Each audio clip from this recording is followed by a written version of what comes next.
Good evening, everybody. Welcome to True Grit Crime. I am your host, Mamal Gritty. We are back with our former defense investigator, Christine, aka Silenced. We are very, very I don't know, I don't want to say like honored because it's not like this isn't like a fun thing to have to do. You know what I Right. mean? This is the right thing that has to be done. Correct. So I guess in that sense, we can say that we do feel honored that we are the individuals to help shed some light hmm on the issues here. And please remember that we are all adults. Make sure that there is open and respectful communication. Many people have sent in lots of great inquiries and things of that nature. So if you have any questions, please feel free to ask them in the chat. I will do the best that I can to field them. And again, what kind of rules are we on right now? Are we on Dr. House rules or what are your rules tonight, Christine? So I'll share as much as I can. I pulled some stuff. I didn't pull a lot, um, but I tried to find the things that people asked about yesterday that I was unsure about. So I wanted to double check myself and I make sure.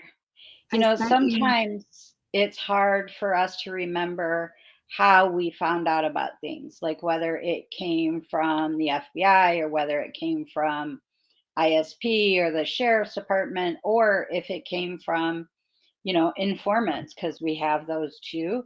And so I spent my day going back and figuring out how I know some of the things that we know.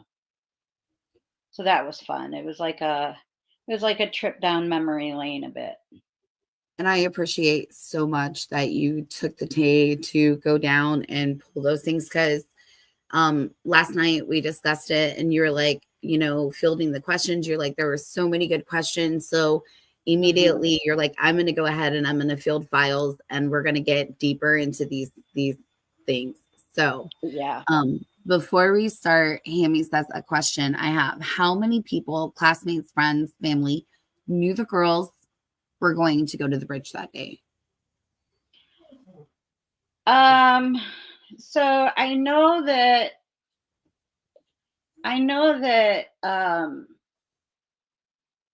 Logan Holder knew they were going there, and I know that Josh Lank and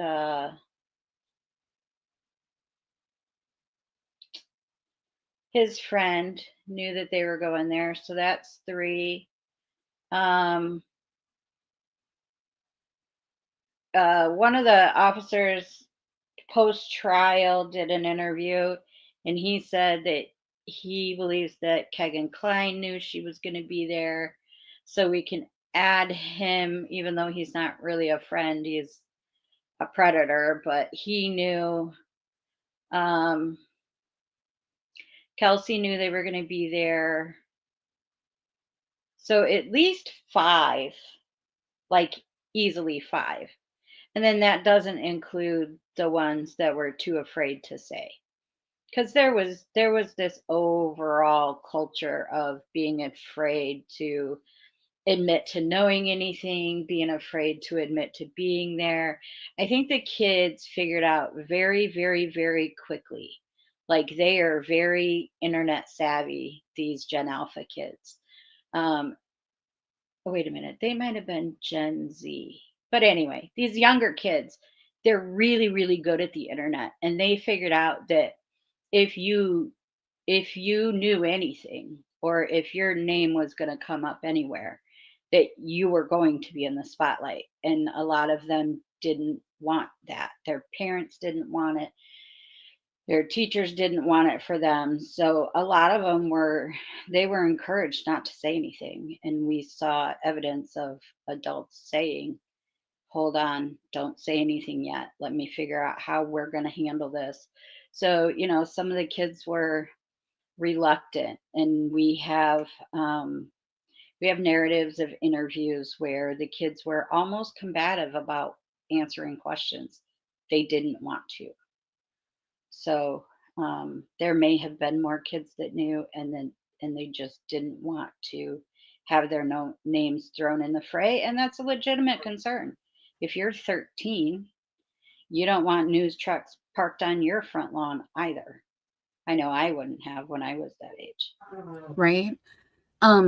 Amy said, I'm asking because I remember Max being brought up by Julie.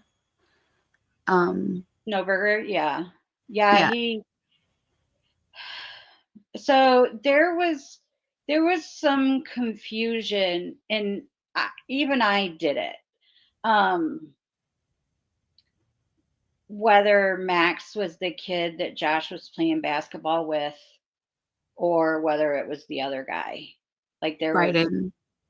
Bryden. There you go. Yeah. So there was confusion whether Josh was with Bryden or whether he was with Max.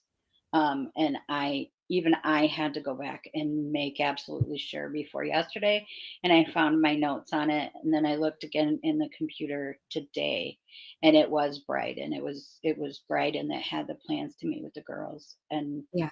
um, canceled because he was wanted Mm, to hang and play basketball with the homie. So, right. um, but I believe that Max was in contact with them throughout the day as well. I believe. Okay. Digital has a question. Is there any geofence or cell data and or Hoosier Harbor Store or trail camera to verify all the witnesses' comings and goings that I listened to at work all day today? So, yes, yes. So they actually did a listen, it is hard for me to give them credit where credit is due. Like, that's hard for me. But I can say they did a phenomenal job with that Hoosier Harvest Store video. That the resolution was shit tea, but they were like a dog with a bone when it came to figuring out who all of those cars on that video belonged to. Like, and the cars were kind of a blur. Like you couldn't tell like make or model very well. Like you could kind of tell that it was a big blur. That meant it was an SUV. So what they did is they set up roadblocks on that road, and they questioned everybody that drove down that road after the homicides and said, "Hey, do you always come through here? Do you live in the area? Is this on your route to work? What are your patterns like?" And those people that they stopped were adults and more than willing, most were more than willing to, help them with their habits. And they were able to figure out, oh, so that's you on this photo. So like they have this photo of all of the vehicles or this list of all of the vehicles and photos of all of the vehicles. And so they were able to sort out who most of those vehicles are. Like the majority of them. So they use the Harvest Store videos in that way. And then they also used some GPS data, um, because they could tell whether a car was just passing through or whether it was stopping, just because of the movement of that in the geofence. So, for example, there was a semi truck driver that was on Highway 23. I think it's 23, the one that goes under Freedom Bridge. Um, and they were able to see that the guy was just driving down the highway.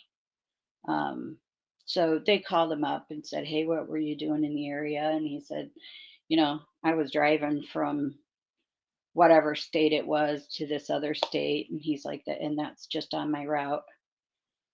And they were like, "Okay." Well, they could tell that he didn't stop. Like they had his, where he stopped for lunch and where he stopped for dinner.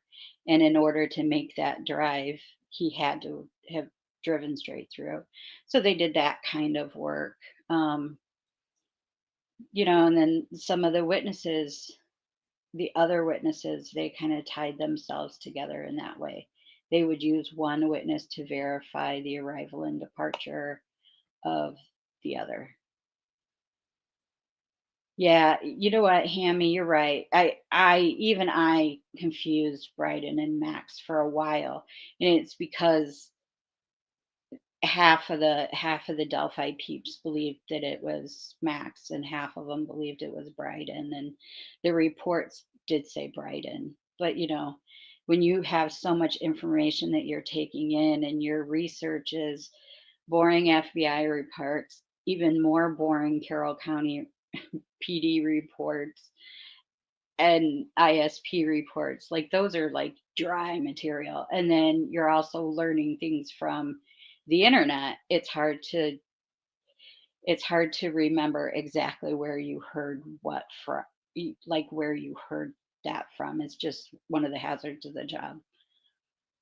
Holman said there was evidence of something occurring under the bridge. Can you say what that evidence was, please? Did he? Well, it would kind of depend on when he said it, because at the way at the beginning, um, we heard about the couple fighting. I looked today because it came up yesterday. Somebody asked the question, and I do not have a police report that says any, or a narrative that says anything about the couple fighting. Um, but I have heard that so many times that I am sure that it came from Discovery somewhere. Like that is just too pervasive. But I don't think that it's something that I have. Either that, or it's in a file that I don't have access to anymore, because eDiscovery I can no longer access. So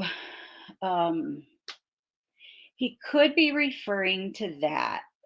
And then there was a piece of evidence. Actually, there were two pieces of evidence. And I was planning to talk about one of them tonight, and that's this clump of hair. So it was mentioned in court that there was a bunch of hair found, right? Well, they didn't really make it clear where this hair was found. And so I went looking just to make sure that I was accurate. This hair was found next to the bridge at the south end, and it was described as a clump, and it was found on the 15th.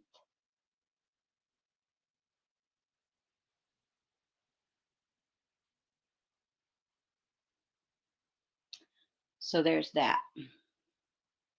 So that could also be what he's talking about as evidence under the bridge. He could also be referring to the 3 cell phones that were just kind of hanging around there. So when you look at the maps, you can't really tell elevation. So you don't know, like, if they're 3 feet to the left or right, they could be on top of the hill. But if they're 3 feet in the other direction, they're on the gravel drive underneath the bridge. So I don't know. I don't have the context of what he was saying, but it could be either one. Oh, there's also,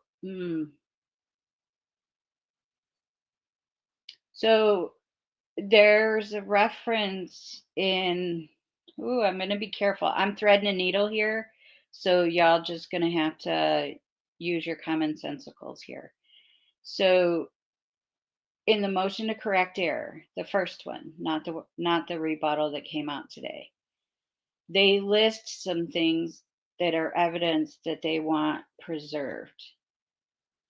And one of the first things that they mention, or that first little list that they mention, maybe some evidence that was not presented at trial and was not processed for evidentiary value and could have been found near that bridge. Just saying.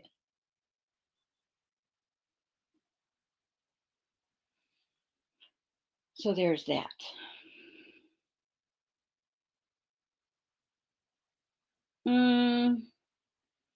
Why is Max relevant?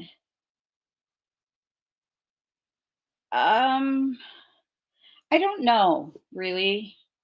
I think he's a name that folks kind of latched on to, and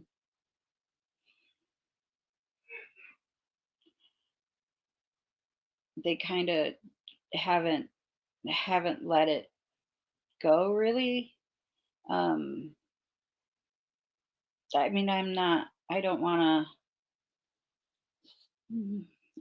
to say anything unkind about somebody that didn't really do anything wrong. So, he's just a kid. His name comes up a lot. He's kind of busy around the Delphi area, but he was young. So I'm not sure why he's oh, the hair. Thanks. I washed it today. This is what it's like when I wear it down, which I don't do very often.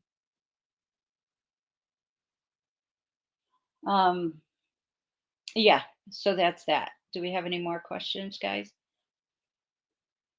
I'm going to open the chat box up.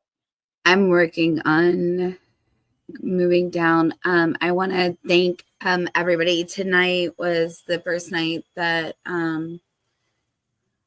monetization for like memberships and super chats was enacted for my channel. So thank you, Mr. Low Light Yay. Recovery. Donated the first 5 of those subscriptions. Thank you so much. Michelle N became a member. Thank you. Dark Arts by Adrian gifted 10 memberships. You guys are absolutely amazing. Thank you so That's much. incredible. That is incredible. You deserve it. Thank you. Mino Dino said that he hoped that we were having a great Valentine's Day, and he was a lucky guy because he got to spend Valentine's with us gals. So, that's fun. Awesome sauce. Thank you so much. I wouldn't want to be anywhere else. So Aaron said Max's house was searched early and his dad worked at the Anderson plant. Yeah, a lot of people worked at the Andersons, and there were a whole lot of houses that were searched too. I don't know why. I don't know why. I don't know why he's still such a popular topic of discussion. I'm not sure. I mean, there might be a reason why people talk about him still. I just am not sure what that is. Why do I think Josh's family was interesting?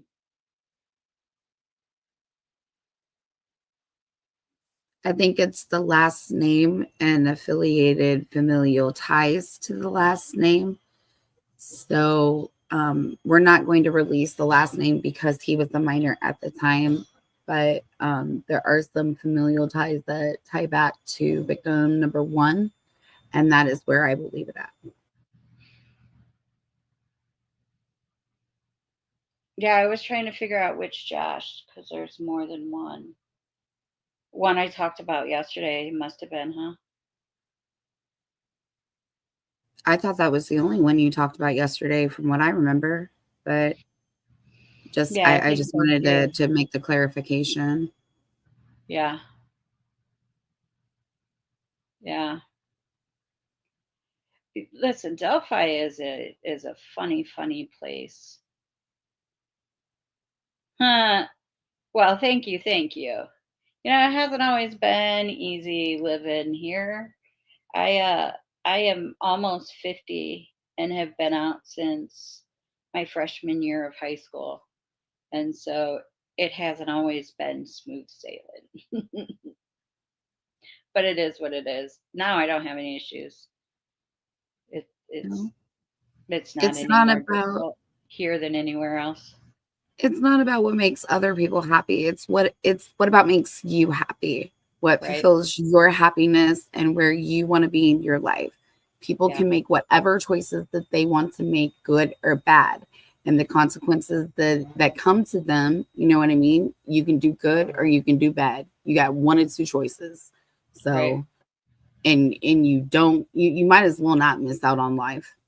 Just Right. live your life, you know. Um so let me get up here because the chat is flying. Okay.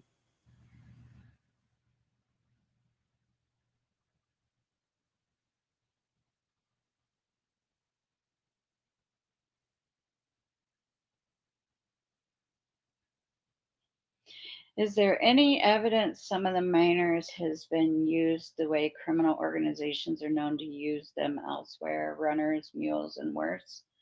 Um, Not at the time. Oh shit, we lost her, y'all. Hold on. I'm gonna get her back.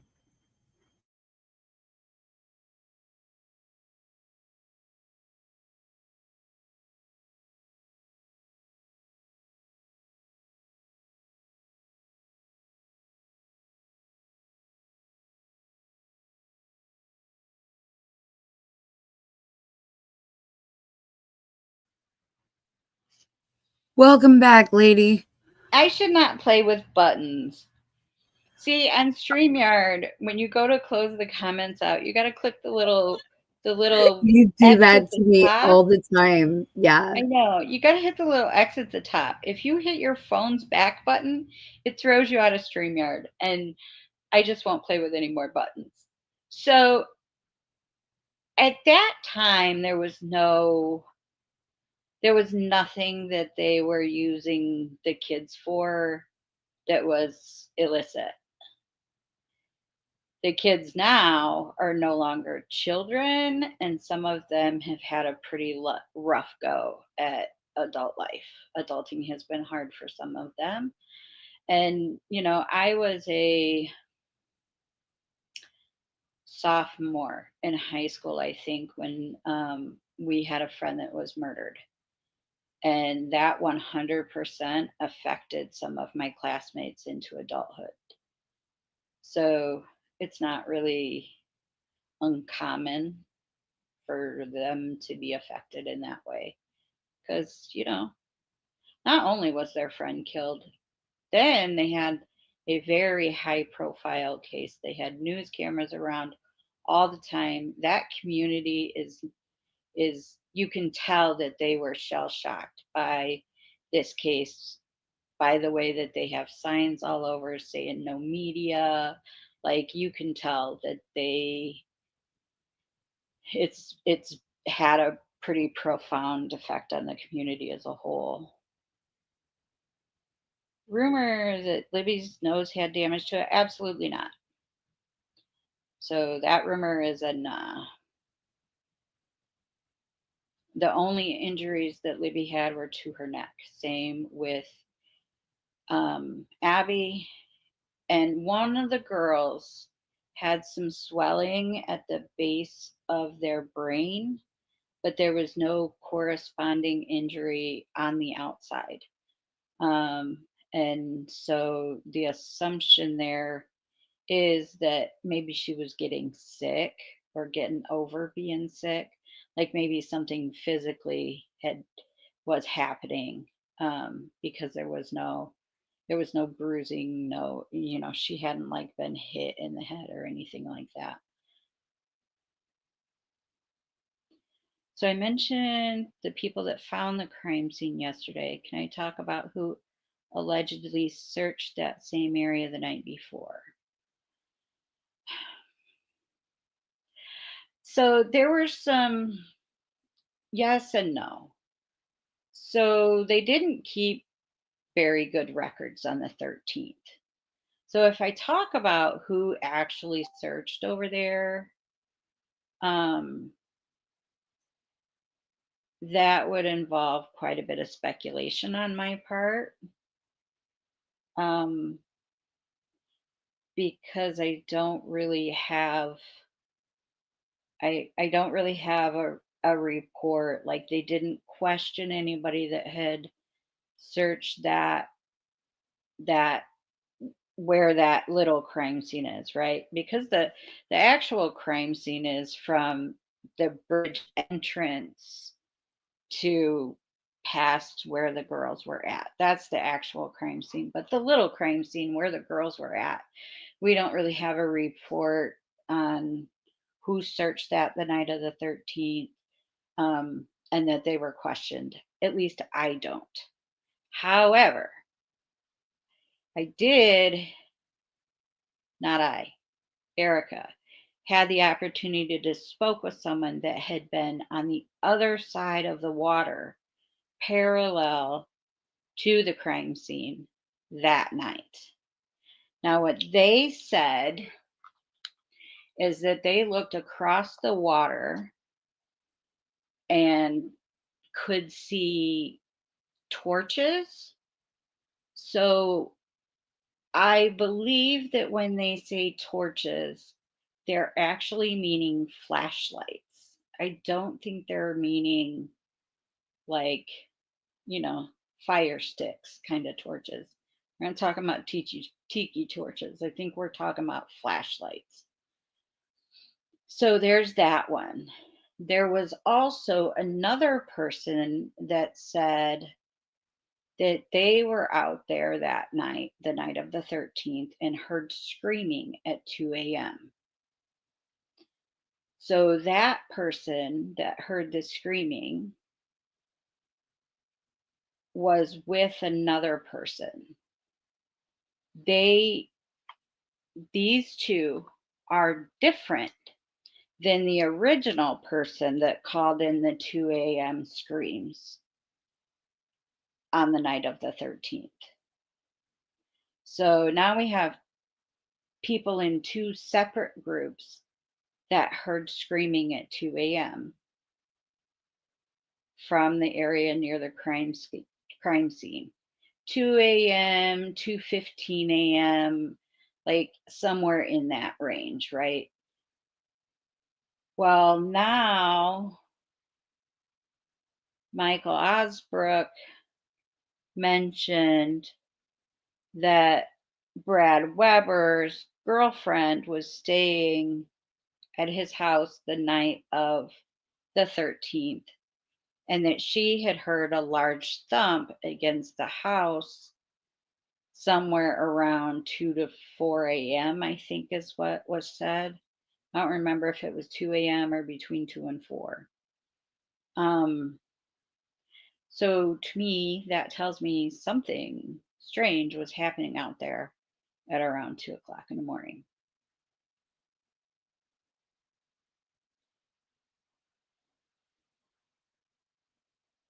Did I see any connections with the Ron Logan Keegan Klein story and the Odinism characters for who potentially was involved in the crime? As far as I'm aware, Ron Logan and Keegan Klein, neither one of them were Odinist guys. Like they weren't members of the Kindred or the Vinlanders. Like they weren't part of that circle.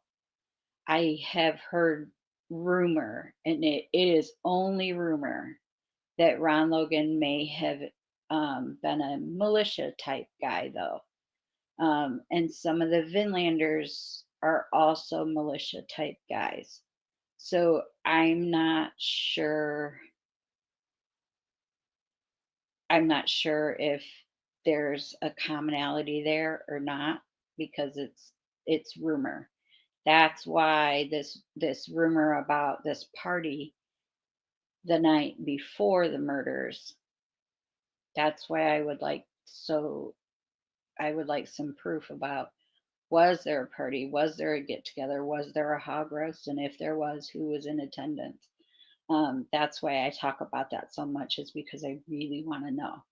Because the rumors indicate that there may have been a thing. How Kegan Klein fits in with any of these jokers is a complete mystery to me. I I have found absolutely nothing to find that he matches up with these guys at all. He's not a Vinlander, he's not a clan member, he's not a militia guy, he's none of those things. But He's a he's just pornographer. connected to the being, yeah, a pornographer, being on the web, soliciting young girls for inappropriate pictures of themselves so that he could henceforth sell them to deviant individuals. Yep. So yesterday I did mention that it was lit up like a football field the night of the 14th, and that's because they were processing the crime scene and they were doing so much work out there that it was well lit up. Now, I have had someone challenge me on that this week saying, no, no, no, no, it was the night of the 13th. I have no information that indicates that the cemetery was lit up like the break of day on the 13th because that wasn't their primary search location on the 13th. So there would be no reason to have the cemetery lit up like the break of day. They thought the girls disappeared at the bridge. So I don't know if maybe it was. If somebody that was out there searching wants to call me and tell me that it was, I will absolutely love to hear that. But I can find nothing to indicate that it was the 13th that it was lit up like the break of day. Catastrophe. Our plan is to go back through like the search narrative like we were doing last night.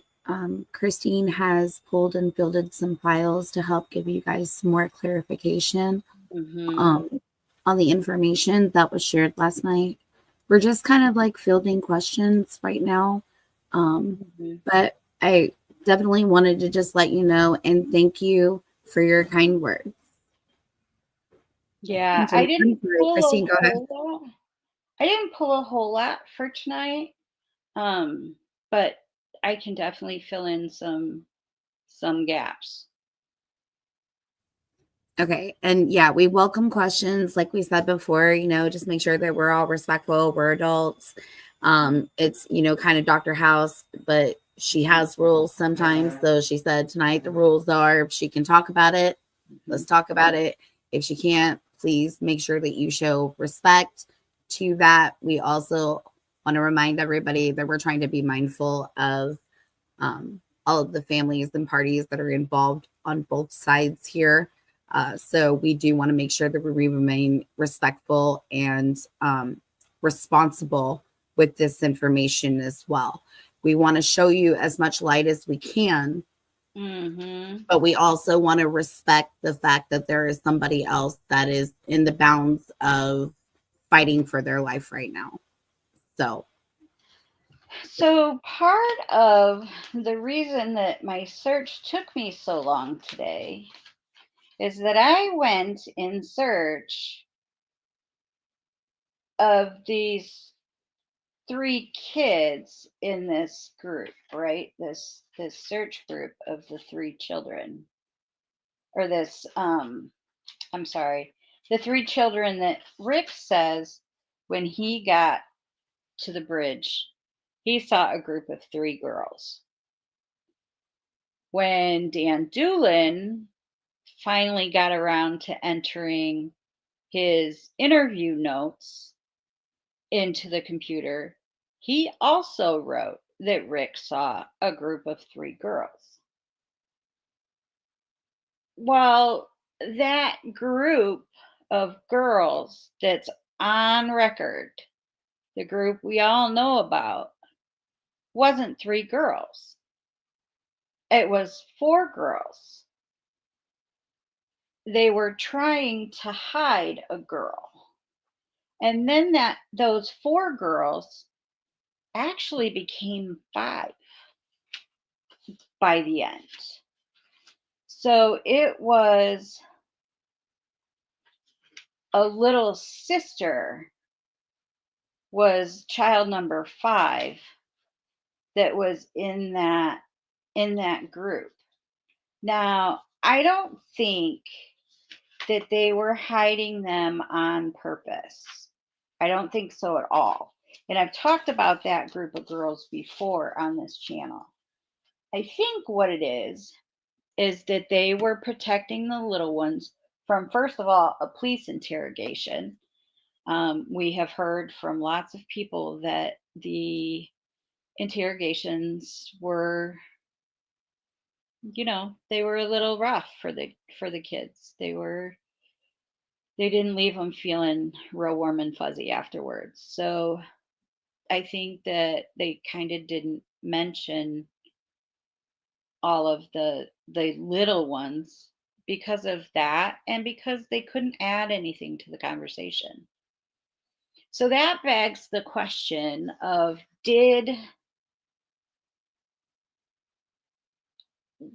was the report fudged to match that group of girls? Like, because they had originally written that there were 3. But then as they questioned the girls more, 3 became 4, and then 4 became 5. So I'm not sure, because Rick didn't testify. Like, now I'm not sure if Rick ever said that he saw 3 girls. So I did go looking for the group of 3 that we all think we know who these 3 girls are, right? So I look up their names and I get to some of their narratives, right? Because we think we know their names. So in Anna's narrative, which we talked about last night, she was on the bridge an hour before the incident happened, right? Remember this?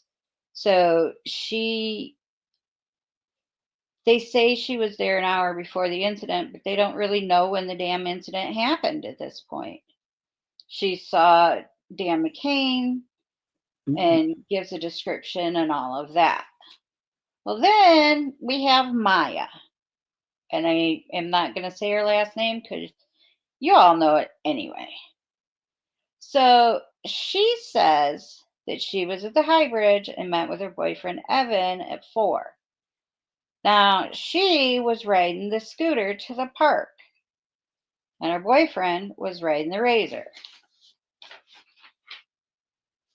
So if those 2 weren't in this group of 3,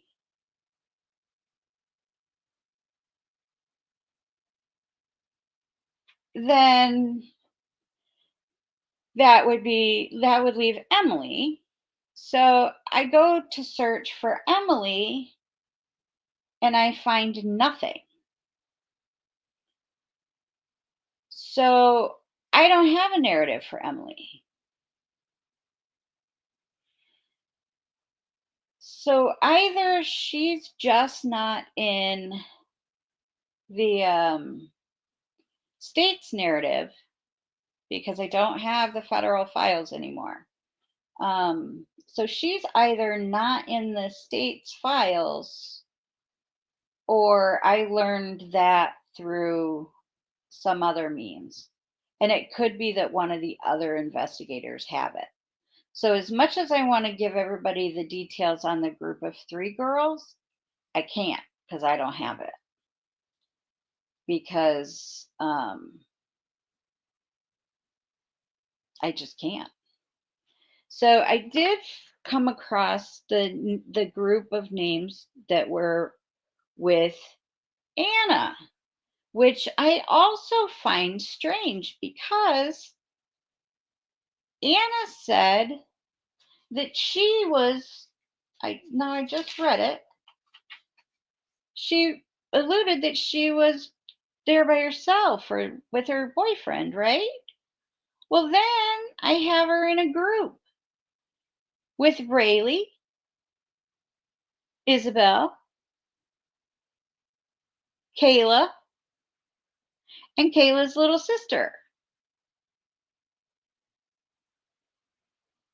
and Kayla's friend.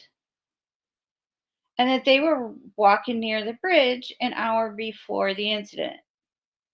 So I don't know if maybe there was a typo and Anna wasn't in that group. And so maybe this group really was just Riley, Isabel, Kayla, Kayla's little sister, and Kayla's friend. That's still 5. That's not 4, and that's not 3. Um, I I don't even know what to make of that because we've heard it was 3, and then in trial they said on the stand that it was 4. And now we've got a group of 5. So I wish that I had better answers. That's a large scale Yeah, of the jump. I mean, there's a significant difference from a group of 3 to a group of 4 correct. to a group of 5. Correct. That's So very, if we leave yeah. Anna out, like if we leave her out totally, because I think she was probably included in here as a typo. Like I honestly believe that Anna being included in this group, total typo, because they saw the scooter and all of that. So if it really was Riley, Isabel, Kayla, Kayla's little sister, and Kayla's friend, then we're working with a group of 5. That is a far cry from Doolin's 3 and Nick McClelland's 4.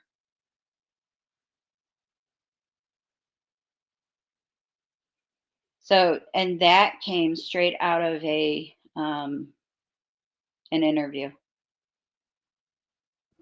Yeah. Yeah. So it's normal for narratives to kind of change over time because these kids were legit not wanting to be involved at all. And I get it. I totally get it. People, when there's a homicide, people lie for a million different reasons. And unfortunately, not wanting to be dead in the middle of a high profile homicide, yeah, that's one of the reasons. Can I clarify a little bit more about Kelsey, how Kelsey's whereabouts were confirmed and about her phone was active, etc.? Did law enforcement verify that her phone was active? Yes, we have data dumps for um, Kelsey, Libby. Somebody asked again on the last night's live on the in the comments. You know, after we were done, they asked about proof of life for Libby. Libby was alive when she got to the bridge. Libby took videos and photos in the car on the way to the bridge. They have metadata. Her phone was dumped. Her phone was dumped many times. We have several different phone dumps on Libby's phone. So we have that. We have Kelsey's whereabouts. And then somebody else asked a really cool question I've never seen anybody ask before. And they asked about the usage patterns on cell phones. And did they look at the usage patterns? That is something that the CAST team actually does. I looked at one of their reports today. It was not for anybody that came to be anything. It was a guy that just was in the wrong place at the wrong time, and it ended up being a nothing burger. But that's one of the first things that they look at is their patterns of usage, and they're they sort the phone numbers that they call. Like you get a list of every phone number that they've pretty much ever called, but they even sort by how often they call that number. And then you get all of their phone calls on a map, like where they're at when they're calling this number. So, like, if you're always calling your girlfriend from the parking lot outside your job and you get murdered, everybody's eventually going to find out that you are calling your girlfriend from the parking lot outside your job. You know what I mean? So they do actually look at that. And there was nothing strange in Libby's cell phone usage except for Anthony shots. And unfortunately, Libby was not the only teenager from Delphi communicating with Anthony shots. This guy was like a freaking virus that went all over town and infected all the kids. Like they would, they were so, he was so beautiful. Like the photo of Anthony shots that Kegan chose, like they would recommend him to each other to like, hey, go follow this guy. Um, so he spread like wildfire through that community, and the girls kind of all knew who he was, and he was communicating inappropriately with a lot of the children there.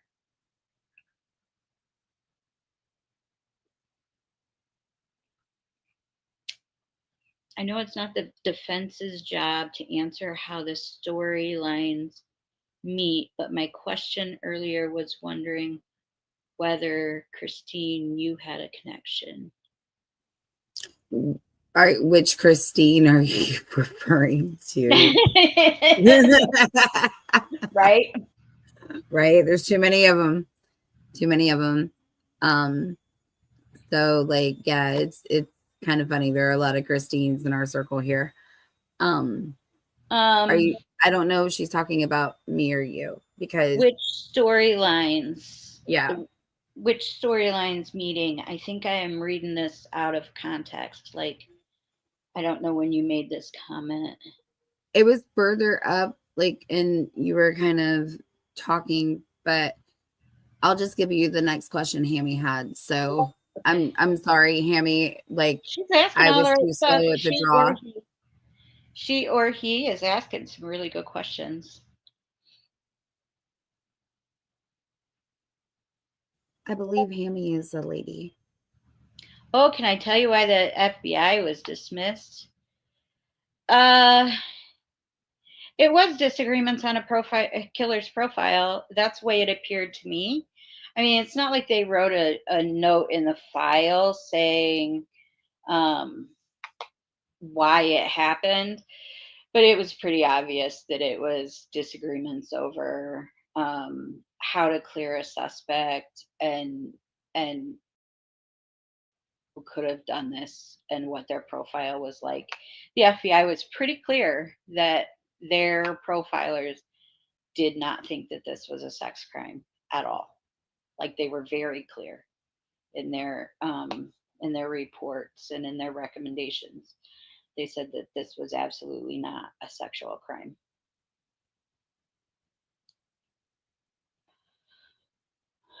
But the locals continued to treat it like it was. It was kind of odd the way they kept. It was like they just wouldn't let it go. You know what I mean? They just kept going at it. So another thing that was mentioned about Kegan, apparently Libby had only known him for like a month.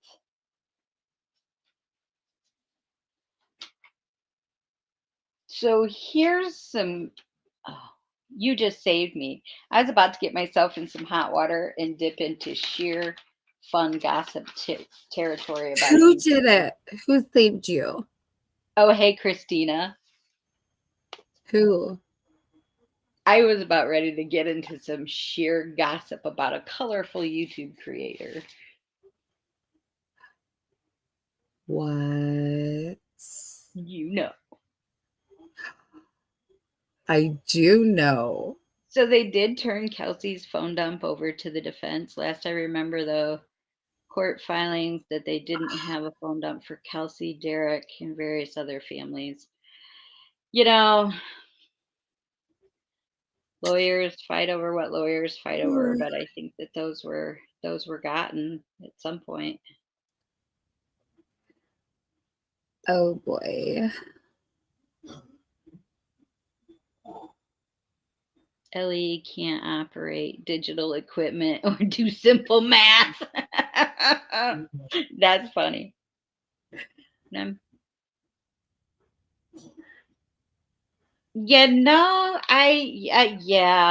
Patrick Listen, Westphal claims to not know a lot. Like, I'm sure that he would probably claim to not know how to smoke meth too. Like, I'm sure. I don't know if any of you have ever heard him try to explain how the Vinlanders aren't racist, but how they just deserve a space that is only for white people, and that's just normal, and that's okay, and it doesn't make them racist. Like, yeah, I that Patrick Westphal, like, they send him out to do PR because I sarcastically call him the friendly neo-Nazi, but they send him out to do PR for them because he is slick enough that, like, he comes off like a nice guy when really he's pretty vile. He's pretty gross. And that's just my personal opinion, by the way. And I don't speak on behalf of anyone else. But he but yeah, he plays pretty dumb.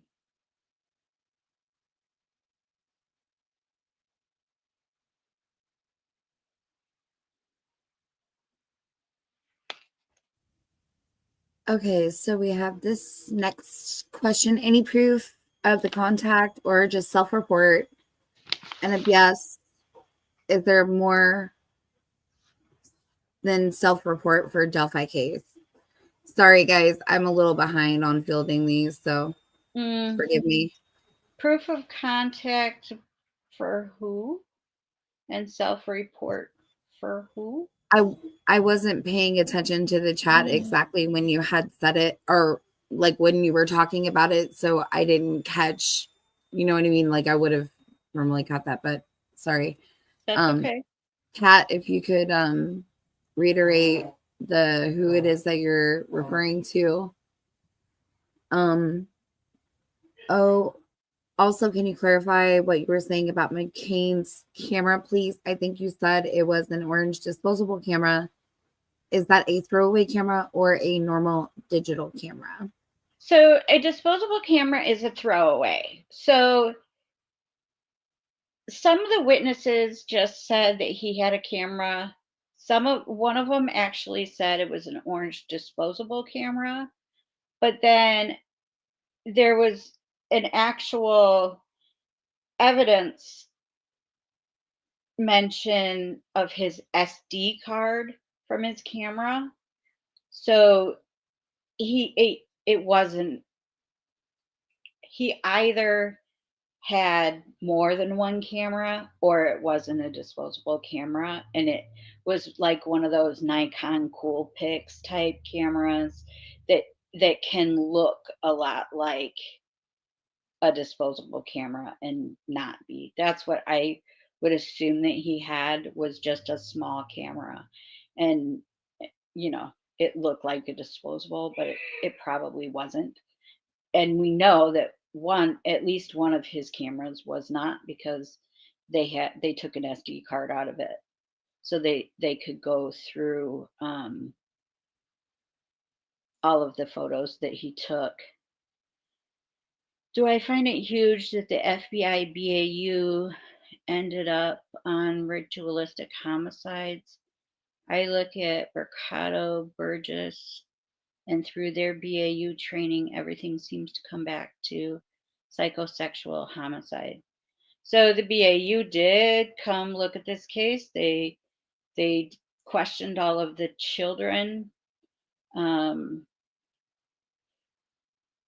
like all of their classmates. They gave them surveys to fill out. They wanted to know more about what was happening with this Anthony Shots nonsense.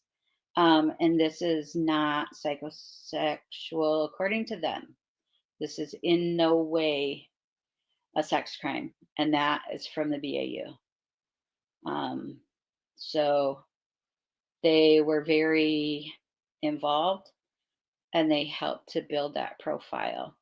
So every morning the FBI does a situational report, and like they'll list, okay, so this is broad. I can't legally share documents from a discovery file when the case involves a minor. So I'm going to go about it in a very general way. So every morning when the FBI is on a homicide case like this one, they produce a document and it's a situational report. And they'll explain like who the new suspects are, and then if anybody was removed from the suspect list the day before, they'll explain how and why that happened. And then there'll be a list of who the current suspects are. And then next to the ones that are cleared, it'll say like cleared by the sheriff, cleared by ISP, cleared by the FBI, and whatnot. Well, at some point in the investigation, once the BAU has come up with a profile, they'll come up with this number system and this list of attributes that the killer should have. And so it'll be things like the killer's from the area. If he is, he gets a point. If not, he gets no point in that category. And then it'll say the killer has a history of being violent. If the BAU thinks that he's a violent guy, he gets a point for that and not for others. And in the reports for this case, having a history of sexual offenses, they did not get points for that because this was not a sex crime, in their opinion.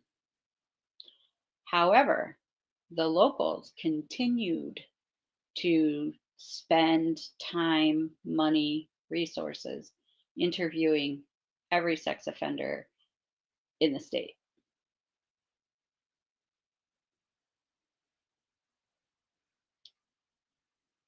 Okay, so let me keep going down. Sorry about that. Mm-hmm.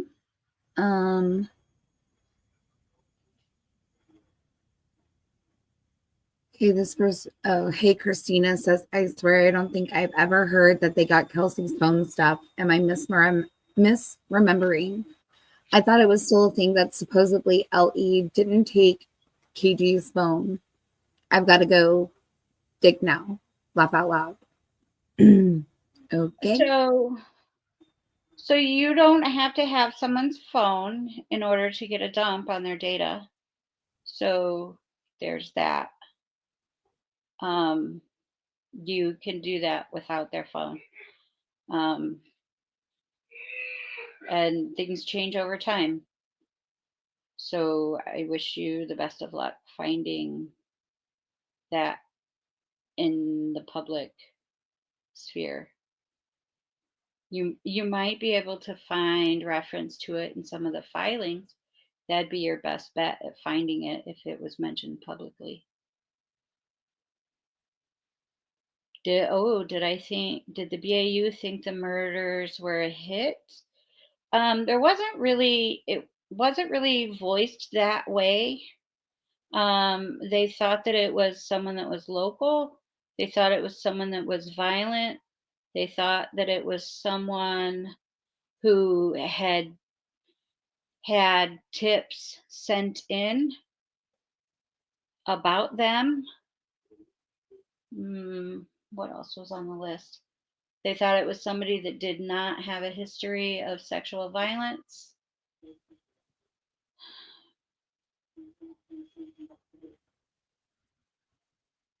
That's all I can remember offhand. There was only probably 6 or 7 characteristics.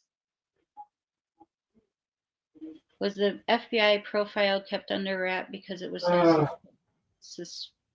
specific that it would have pointed directly to suspects?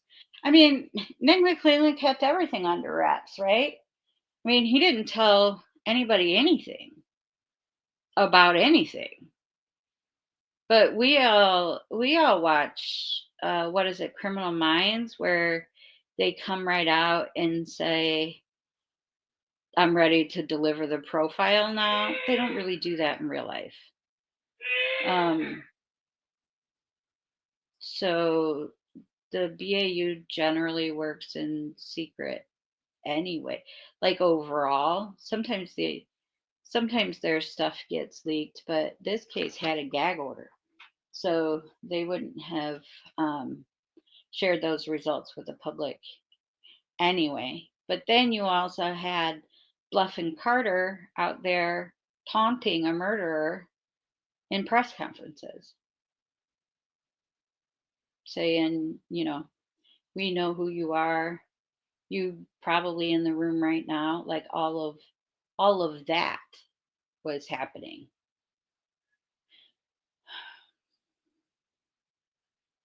Is it possible for appellate or defense attorneys to request all legal requests sent to Rick's cell provider requesting phone and cell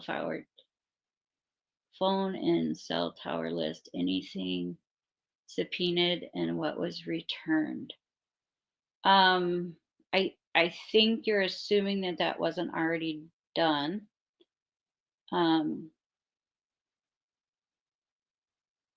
So what was said in court, I'm trying to figure out how to answer this without. Yes, because this is a tricky one and we want to respect the process of the appellate, the appellate process. And I can answer it. So what was said in court, there are 2 cell phone providers that make that they don't keep great records. And one of them is Boost, and the other one is this weird phone company that Rick and Kathy used. So the cell phone company didn't have some of the data that we would have liked to have seen. But once you're going to trial, the attorneys can ask for those sorts of documents, I think. I think in Indiana, attorneys have subpoena power, but they certainly have subpoena power during the appeals process. So I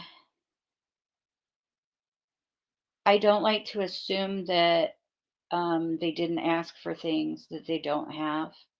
So they may have already done that. What about the YouTuber? Okay, so I was going to delve into just gossip. Oh, so yeah. There's this YouTuber, right? I like gossip. There's this YouTuber, right? Yes. I'm just going to call him Mr. G. Okay? Y'all go with me here because I don't want to get sued. So, Mr. G in 2019 wrote a letter from jail using an alias because he always uses an alias. His interview was recorded and his jail phone calls, multiple jail phone calls, were given to Holman. Apparently, he claims that he interviewed a suspect from prison. What? And then he says that the killer, he knows who the killer is. And it's some guy named John. And that's all he knew is that he called Holman all the way out there, makes him travel all the way to ISP, which is in Michigan City, Indiana, just to say, hey, I know who the killer is. It's a guy named John, because I interviewed this suspect dude.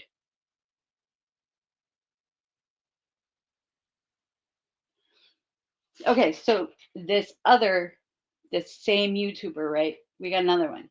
Because this guy is just a prolific liar. So he's methed up. And he's in an apartment with his best buddy. We're gonna call him D. Okay. So D came to the ISP post bawling. He says, "Oh my God, I know who the killer is." And then he is presently in my apartment. D says this colorful YouTuber is a drifter and he's a missing person from South Carolina. Apparently, this colorful YouTuber showed him a picture of the killer, and this YouTuber is totally obsessed. Big D asked this YouTuber if he did it, and the YouTuber just stared at him blankly. He said this YouTuber has a matching jacket and that he stayed up all night praying with this YouTuber while he sat silently staring at Big D. Big D gave a DNA sample, and law enforcement left to go talk to the YouTuber. The YouTuber wouldn't answer the door, so law enforcement had Big D come and unlock it. The colorful YouTuber was standing in the kitchen, acting strange, with his hands twitching. Law enforcement assumes that he's on drugs. Meth, probably. The colorful YouTuber denied any drugs or medical issues, but he refused to speak to lawyers or to law enforcement and demanded a lawyer. He refused to give them any DNA unless they told him if they had found any at the crime scene. Law enforcement refused to answer him, and the cops had the colorful YouTuber leave the residence at the request of Big D. I came across that and I was like, Well, I think I gotta Big share D that. made Huh? that decision. I said Big D made that decision. Anthony Greeno, I'll give you the benefit of the doubt. You did follow the number one rule. Don't talk to the cops. I'll give you that one.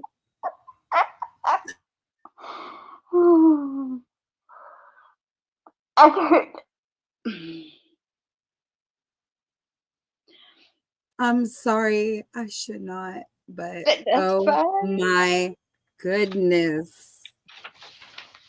There are 100 stories like that in here. About just one YouTuber, or are there multiple YouTubers? Oh, Or there's a like bunch. what like There's a bunch. There's a bunch. we gotta do a YouTuber night or whatever, or like whatever it is like that, kind of correlates with that. Oh, I would love to get into some tea on that one. We don't even have to share no names. It could I be need a lawyer anonymous, for that. I need but a lawyer for boy. that one. Oh, you need a lawyer for that one? Damn. All right. Okay, well, we can't go there then. I won't do that to you. You're a good friend. I won't do that to you. So, all right. So, on the night of the 13th, this is a whole different direction, right? This is from my file that I have titled WTF. Oh, by the way, Adrian had some more good questions, they said. So Oh, if you okay. would I Good. I I'm ready I to answer scrolled them. down because I wanted to see the reactions when you were telling the story. And yeah, so hold on Were one they second. good? I hope nobody gets mad at me for that one. I just couldn't help it. Nah, ain't nobody It was mad. too Nobody funny. mad about nothing. It was too Listen, like, funny not to share. and it's not like we're not trying to pick at anybody or cause No, any whatever, but it just we all this is deserve like to a truth giggle. session. We're on a truth seeking mission. So if we see Mhm. some things and some truths that have been added into this case that we are seeking to try to figure out what in the world has happened, then we got to let some things out the bag. If they And why don't, they it's didn't so do, if they blurry? were having a minute in their life where something was just messed up and maybe they were at a bad point and didn't do anything and they don't have nothing to worry about, don't worry about it. But if you got some skeletons in your closet, I suggest you make some preparations at some point along the way down the line, bro.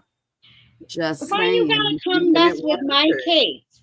Like, why do you have to come play in my sandbox if you're gonna be all messed up and shit? Like, go somewhere else. Like, go mess with some other case. Like, just just Thank you.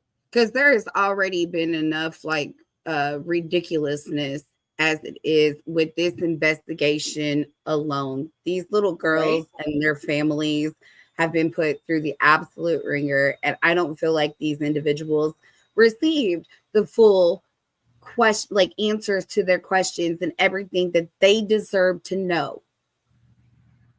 Abby and Libby deserve for those answers.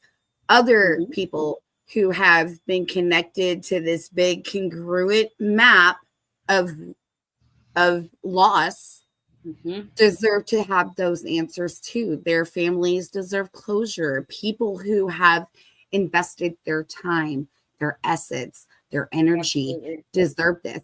And we didn't ask, we didn't do this on purpose. You asked for this. You asked for the public's help. The public extended their help, open arms. And then you told the public, go fork yourself. You can't do anything. Mhm. And I'm telling you right now, because y'all were doing some things you know that you shouldn't have been doing. You know what you were doing on your consciousness. Right? But again, like I said, oh man, I know I was mad as all get out when I said it though, but I meant that. People are tired of the glass house town that has Right. been built surrounding this community. So, those Right. of us who are tired of this, and I'm going to call my crew the collective, we are picking up our rocks. We are throwing those rocks at those glass houses, and the shards are beginning to crack, and the formation's beginning to crack. Eventually, one day, that entire formation of town will be in nothing but shards. And then I'm going to personally help bring in that gigantic kiln and load that shit up with the fucking glass. And I want to watch you walk across those hot Them shards hot of glass shards. that you swore were the built foundation, that you swore an oath. You brought the Mhm. public into this. Now it is your responsibilities to make sure that this is right. And this is not right now. Y'all got a lot of stuff to fix. And you know what? The state of Indiana needs to clean out their house. I'm a taxpayer. Clean your fucking house up. Clean your house. Get your shit together. Okay? Period. Mm-hmm. Period. I'm tired of it. I don't want to live in a cesspool, and nobody else wants to live in a cesspool. And we want to make sure that there are no more Abby and Libby's out there. There are no more of this thing running around. This is breaking lives, communities. We're tired. We're tired, and we're not going to stand for it no more. So it's time for everybody to rise up and take a stand and do what we can to pull together to make sure that this gets the proper like look and see, and that this is done right. If nothing else, the people of this community deserve for this to be done right. The Flora girls deserve for this to be done right. You know, Absolutely. Stephanie and Maya Thompson, Greg Ferenczi, you know, like, I'm gonna say it, Todd Click. Todd Click deserves for this stuff to be right. Absolutely. Anybody that's been associated with this case that has lost their life in any way, form, or fashion, each and every one of them deserve for this to be right, because somebody lost their life tied to a really bad, twisted game. That's all that I can. That's like the ultimate description of this, is a twisted game, and it was absolutely unnecessary. There were so many white lies that were told that should have never been told because they weren't necessary. And then because you forgot the lie that you told before, or whatever, you didn't care that you told that lie because you wanted to paint the narrative, and you pulled out your paintbrush, okay, and you went to painting, but you overlapped and messed up because you told too many stories, and these stories tell too many things. It's unraveling, okay, and it's going to keep unraveling. I'm sorry if it offends those who feel like this is like an attack on them. We're not attacking anybody. I want to make that clear. I have nothing but love and respect for both sides, because I could not imagine, like, I've had a family member that was killed by a serial killer. Literally. I know what it is for a family to have to go through a loss. I know what that is. I cannot imagine being a family member of one of these girls. But I also cannot imagine being Rick or Kathy or Janice or any of them, because this is just insanity. And the things that we have seen roll out time and time and time again. I cannot believe the things that I have watched unfold in court hearings and in legal filings. So if nobody else is, I mean, I know somebody else is going to say, but if nobody else does, I don't want somebody to feel like I'm attacking the families or anybody like that, because this is not the intention of this at all. I want to make that clear. I hold very high respect for each and every person that has suffered from this tragedy. I just want this to be right. I want this to be right. That's it. That's all I'm asking.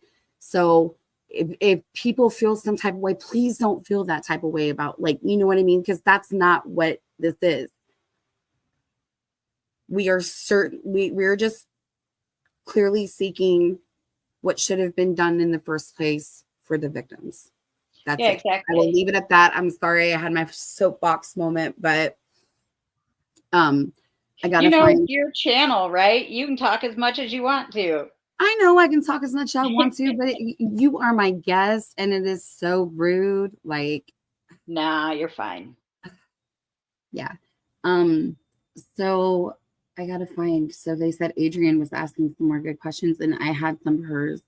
Adrienne Okay, always here's another one. Stuff. I think. Did you? Okay. I think. I don't know if you. Were the FBI aware of organized crime in the area, and did they? Oh yes, you already answered this one, so I'm further down. Sorry. Okay. So that's yes and yes, of course. Okay.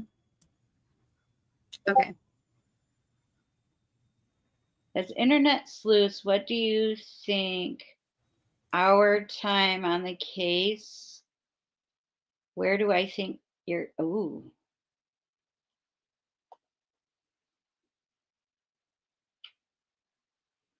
Where do I think you can do the most good?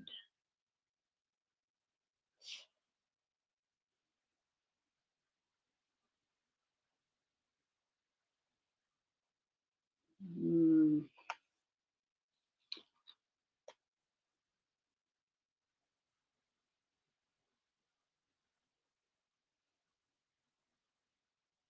There is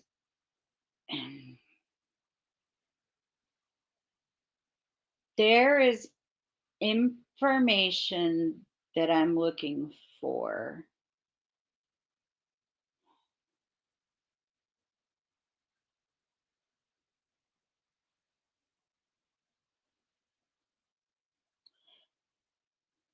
That Michael Osbrook said the other day. He mentioned that there was a cell phone that was in the geofence in Iowa and in Delphi. So at this point, I am aware already who that person is, and I have seen the geofencing data for both locations on that person. But I'm not willing to say that name out loud for two Yeah. reasons. Because one, either that person is fucking dangerous or not involved. Um, so I guess what I kind of would like to see, like on a selfish kind of level, is I would like to see somebody look to see if we have the same Odinist, not really Odinist, but like Asatru, Vinlander, that kind of breed of Odinist. If there's some of that in that in that Iowa community where Lyric cooked Evansdale. in Evansdale, where Lyric Evansdale. cooked and Specifically, the correlation between Delphi and Evansdale, mhm, um, those groups. That's where the focus would be most needed right now. yeah. So I want to see if we have the same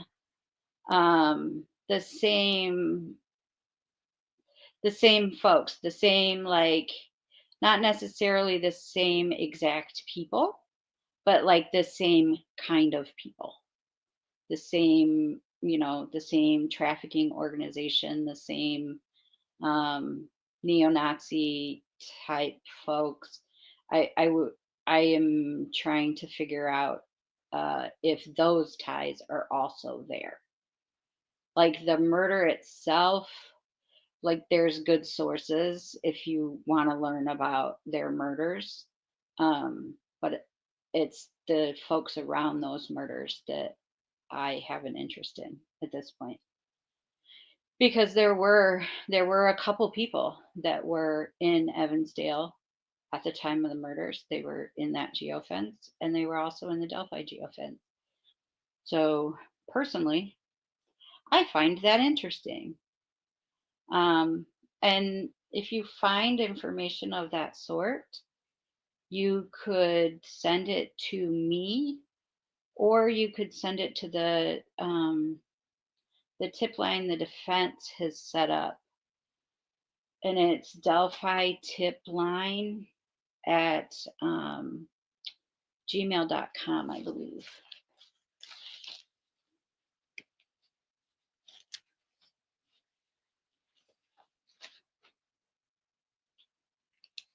The reason I ask is because their legal department would retain the request for a certain amount of years. I don't trust the state, so maybe they could find out if the state withheld anything. Yeah, Do you think the murders have struck again before the Delphi case? It's possible. I mean, I find it hard to believe that somebody on their first ever homicide successfully kills not one but two children with a knife and somehow controls two children with a knife and manages to not get caught for 7 years. I find that hard to believe. And so, yeah, I think this was probably not their first rodeo. Oh, no, you're fine. Ask away. If I can't answer you, I won't. You're fine. Okay, I'm going down. Sorry. Nope, you're fine. I'm finding it. All right. Nobody nothing said, "What's up, guys and gals? What's up?" Okay.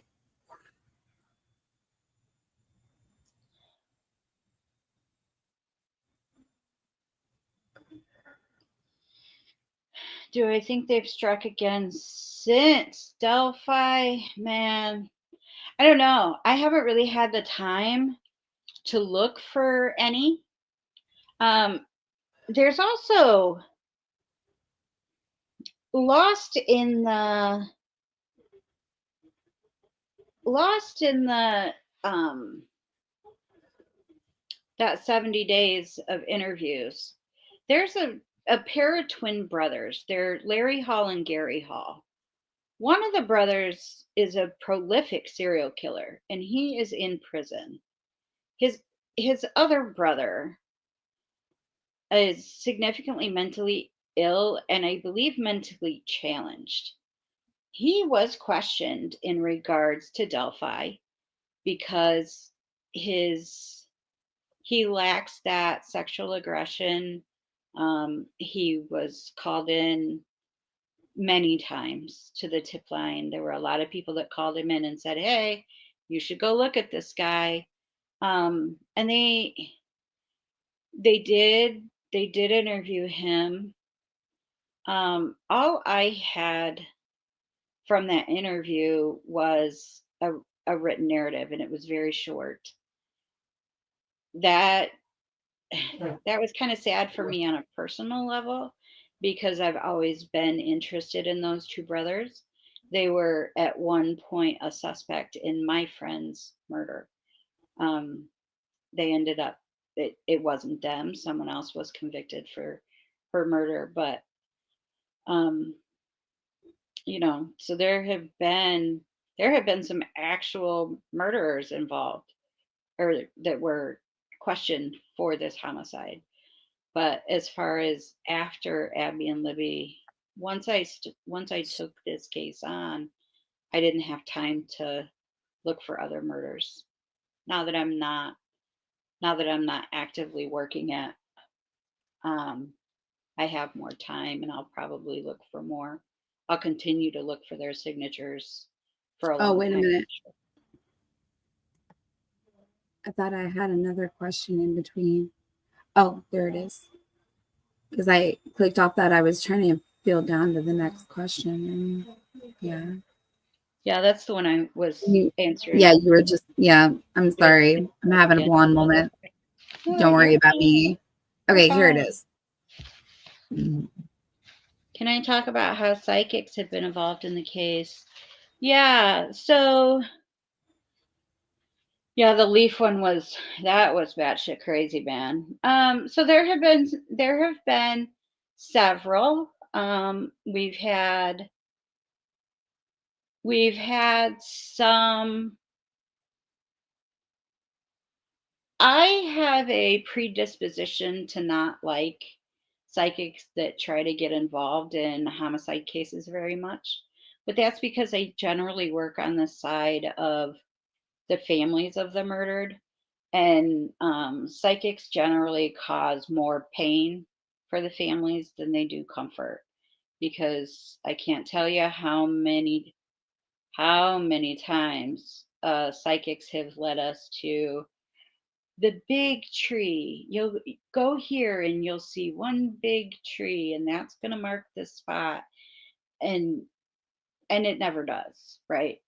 So we've had that happen in so many different cases that now anytime that a reference to a psychic comes up, I'm like, oh God, not this again.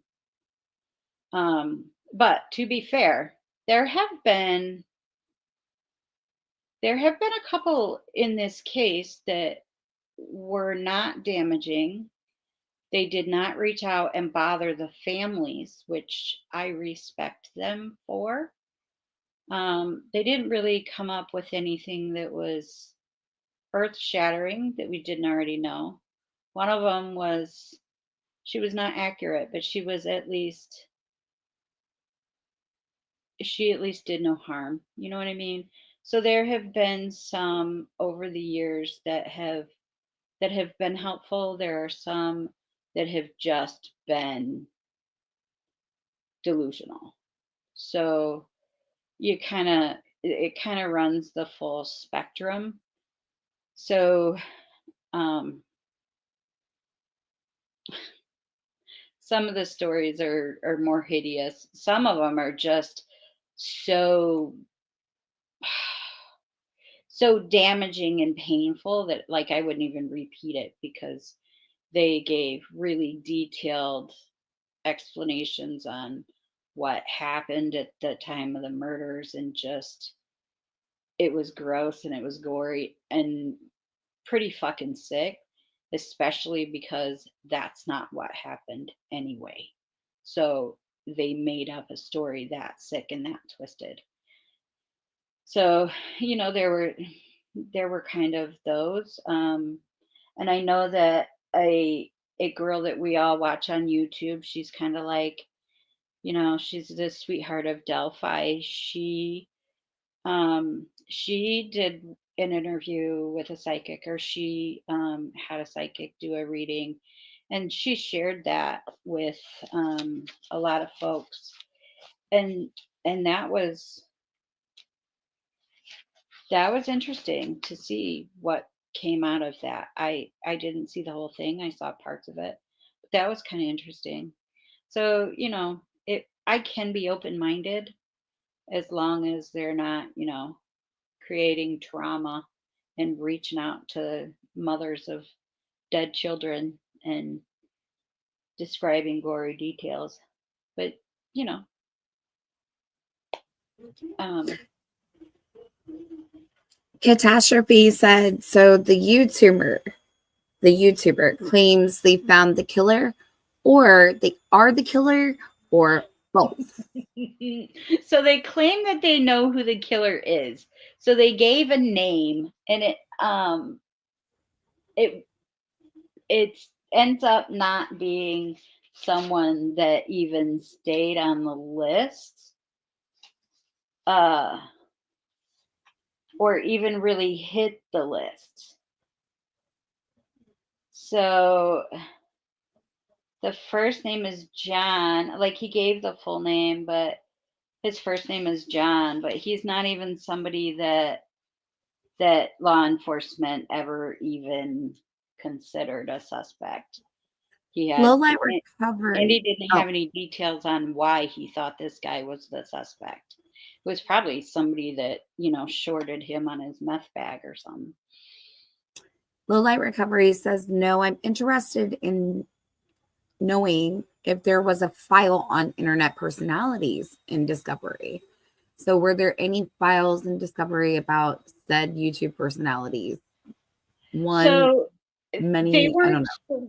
they weren't sorted like that. So what we got was like supposed to be chronological case notes. So like there would be a file marked tips, and then you would get like this 25,000 page file And it was tip after tip after tip after tip. They were not sorted in any kind of way, shape, or form. So in those, they never really give you an opinion on what they think is happening. So you kind of you have to read it all and then see if they mention a YouTuber, because there are mentions of several YouTubers in there. And you'll see where, like, this same YouTuber comes up a lot, a lot. And then every time that they come up, it's mentioned that they're a YouTube personality. So there are several YouTube personalities that come up, and most of them, most of the YouTube folks are just calling in as informants, and that's great. So that tells you that a lot of the YouTubers are actually trying to help. But then there are some YouTubers that do shit like try to hide evidence. Like, they take evidence into their possession. Their fans find evidence at the crime scene. They take it into their possession, and then they refuse to give it to the police department. So there are YouTubers that do that kind of mess. So there's like a wide range, but by far most of the YouTubers that are mentioned throughout Discovery are, they're calling in tips, and that's always a good thing. But they didn't really do a file of YouTubers. They made things difficult to find on purpose. So you can't even really do a search for YouTube and then find all the YouTubers in the drive. It doesn't work like that. You have to literally read tip after tip after tip, and there are thousands, and there are many files like that on OneDrive. So 4 or 8 terabytes, that's a lot of info, and you just have to read it all. You just have to. There's really no way around it, because they're not sorted in any way, except for, like, they're sorted by who the source of the document is. Like, there's one that's Orion, and it's 48,000 pages long. And then you'll get one that says ISP redacted, and it's, 75,000 pages long. And then you'll get one that's ISP reports, and then it's 30,000 pages long. So it you don't know what's in those 30,000 pages until you read them. And then sometimes they do fun little things, like put tips in with the reports, or they'll put reports in with the tips, or they'll slide in videos of dead guys in with your um, narratives. Like, you just never know what you're going to find. Yeah, there was some times where when you and I would have discussion, and you would be like, because I would say something to you and hit on something, because like Rick explained it, I'll explain it again. Like, when you and I would have our communications on things, I would, you had full access to all of my research. Oh, yeah. And so you would call me because it would hit on something. So you would ask me about that. And so sometimes I would mention something else, and you were able to go into the files that you had to find some information about it. And God, I forgot where my thought was going with that. Sorry. Mm-hmm. But yes, there's a lot of information on a lot of things, because we're going to be coming up on some questions on information of links that we have between two people. But Classic Go Thriller wants to know, what are your thoughts on Baldwin's motion about everybody talking to Reese Davis? So Reese Davis is kind of an interesting guy. Like, he didn't ask for anything in exchange for his information. So you can take that for what it's worth. Like we had a lot, there was a lot of information that came from the jails and prisons. A lot. But Reese Davis is one of the guys that didn't ask for nothing. And he kind of said that outright. Like I'm not asking for anything. I just want you to know what I heard and what I saw. Yeah. Like I, I'm just giving you information here because I it's the remember right my thing finished, to do. sorry, I remember my finished thought. So what I was saying about that when you were talking about the pictures of the dead people and discovery. So there was something that we had been talking about. We were in a group chat and it wasn't just me there. There were like some really fantastic sleuths that were in that group of us that were building and gathering stuff and pulling together. And we had mentioned something and you were like, okay, well, let me figure, you know what I mean? And see if this could correlate and match with what we're hearing. So whether because you can't tell us the specifics, you could just say Mhm. yes or no so that we would know whether we were barking up the wrong tree.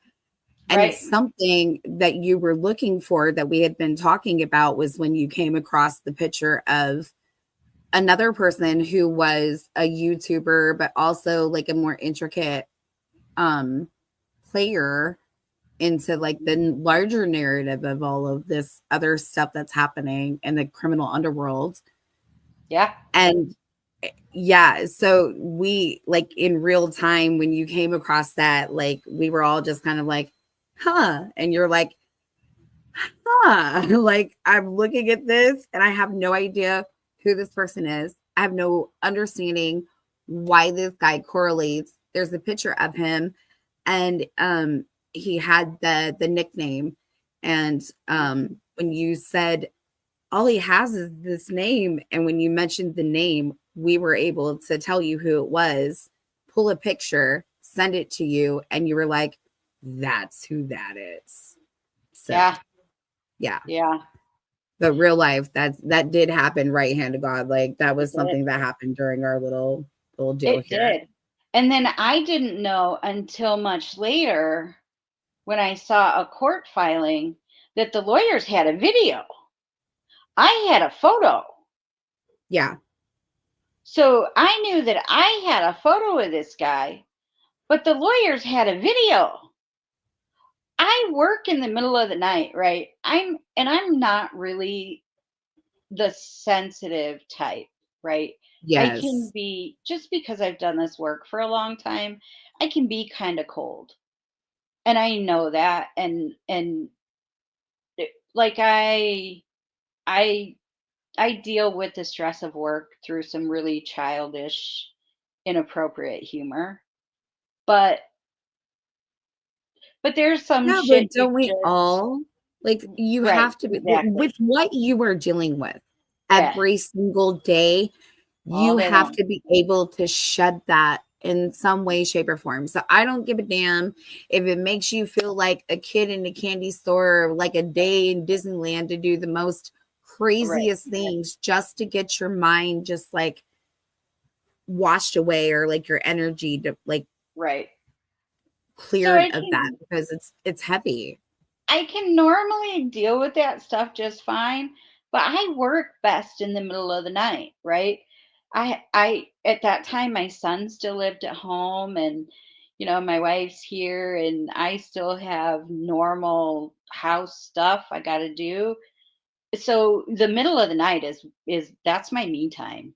And so that's when I did my best work cuz the house was quiet, nobody bothered me and I could just work. Well, so it's like 3 a.m. and I'm scrolling along reading spooky stories.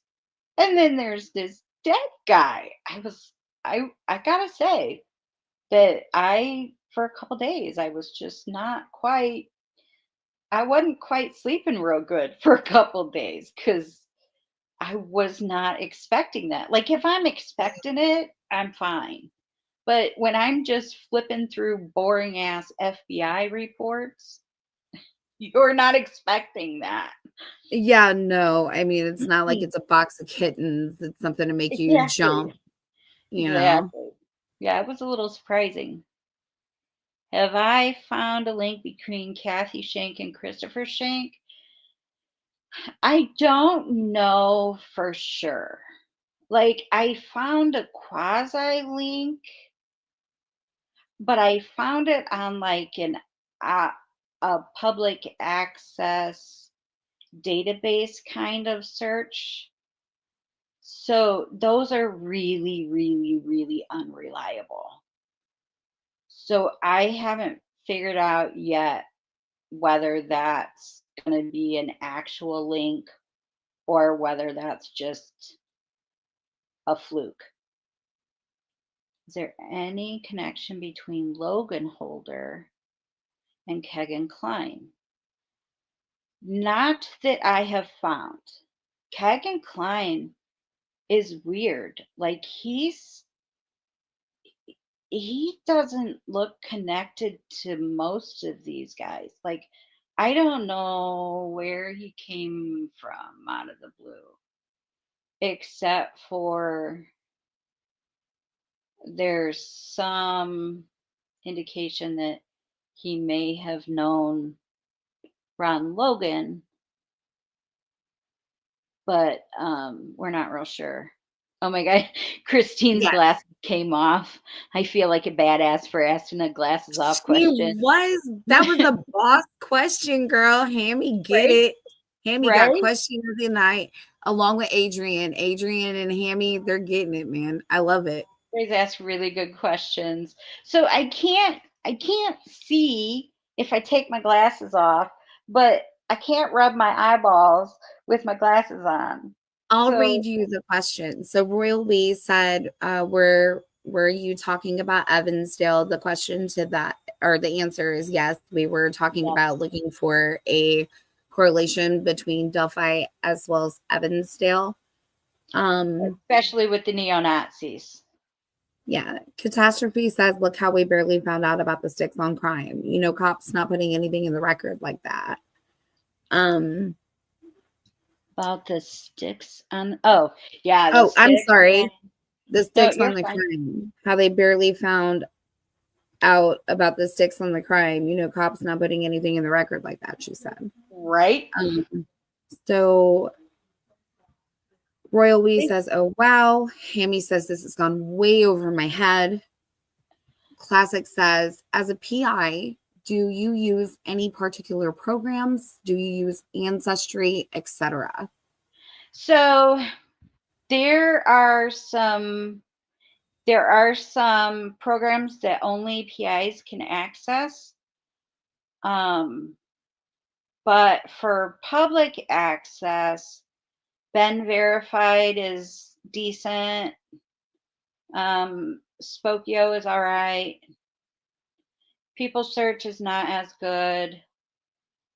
Um, and then for genealogy type stuff, Ancestry is all right, but the Mormon FamilySearch.org is the Mormon website.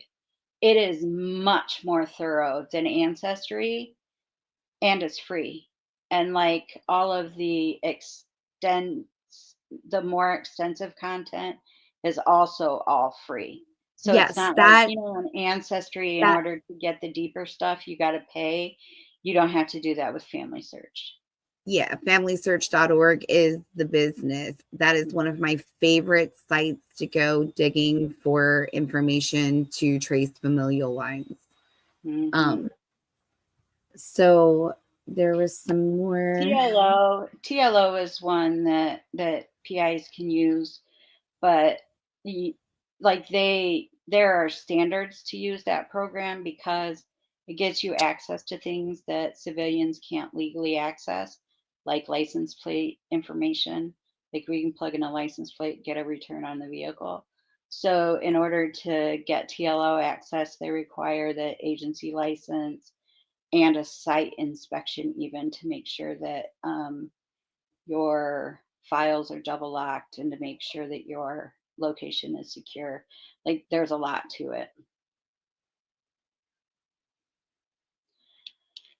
So Vinlander, acid true, neo-Nazi groups, trafficking, etc. Correct.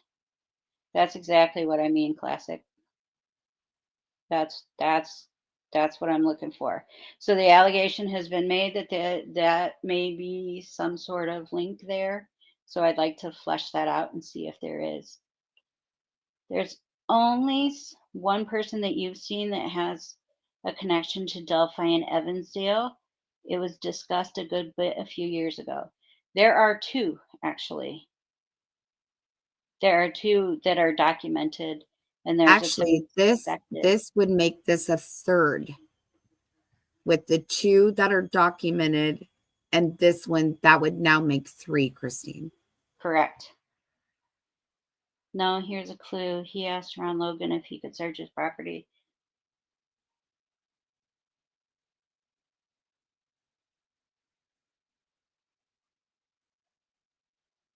I know who asked Ron Logan if he could search their property. I don't know what you mean, but I don't know what that's in relation to. So I think somebody had asked if that individual could possibly have worked at Packers at the time. I think that's what I saw. Swimming through, but Are you talking about the I could be Evansdale wrong. link? Yes, Then I he's talking believe about a that's different. Yeah, he's talking about a different the link. connection. He's talking about a connection link. Okay.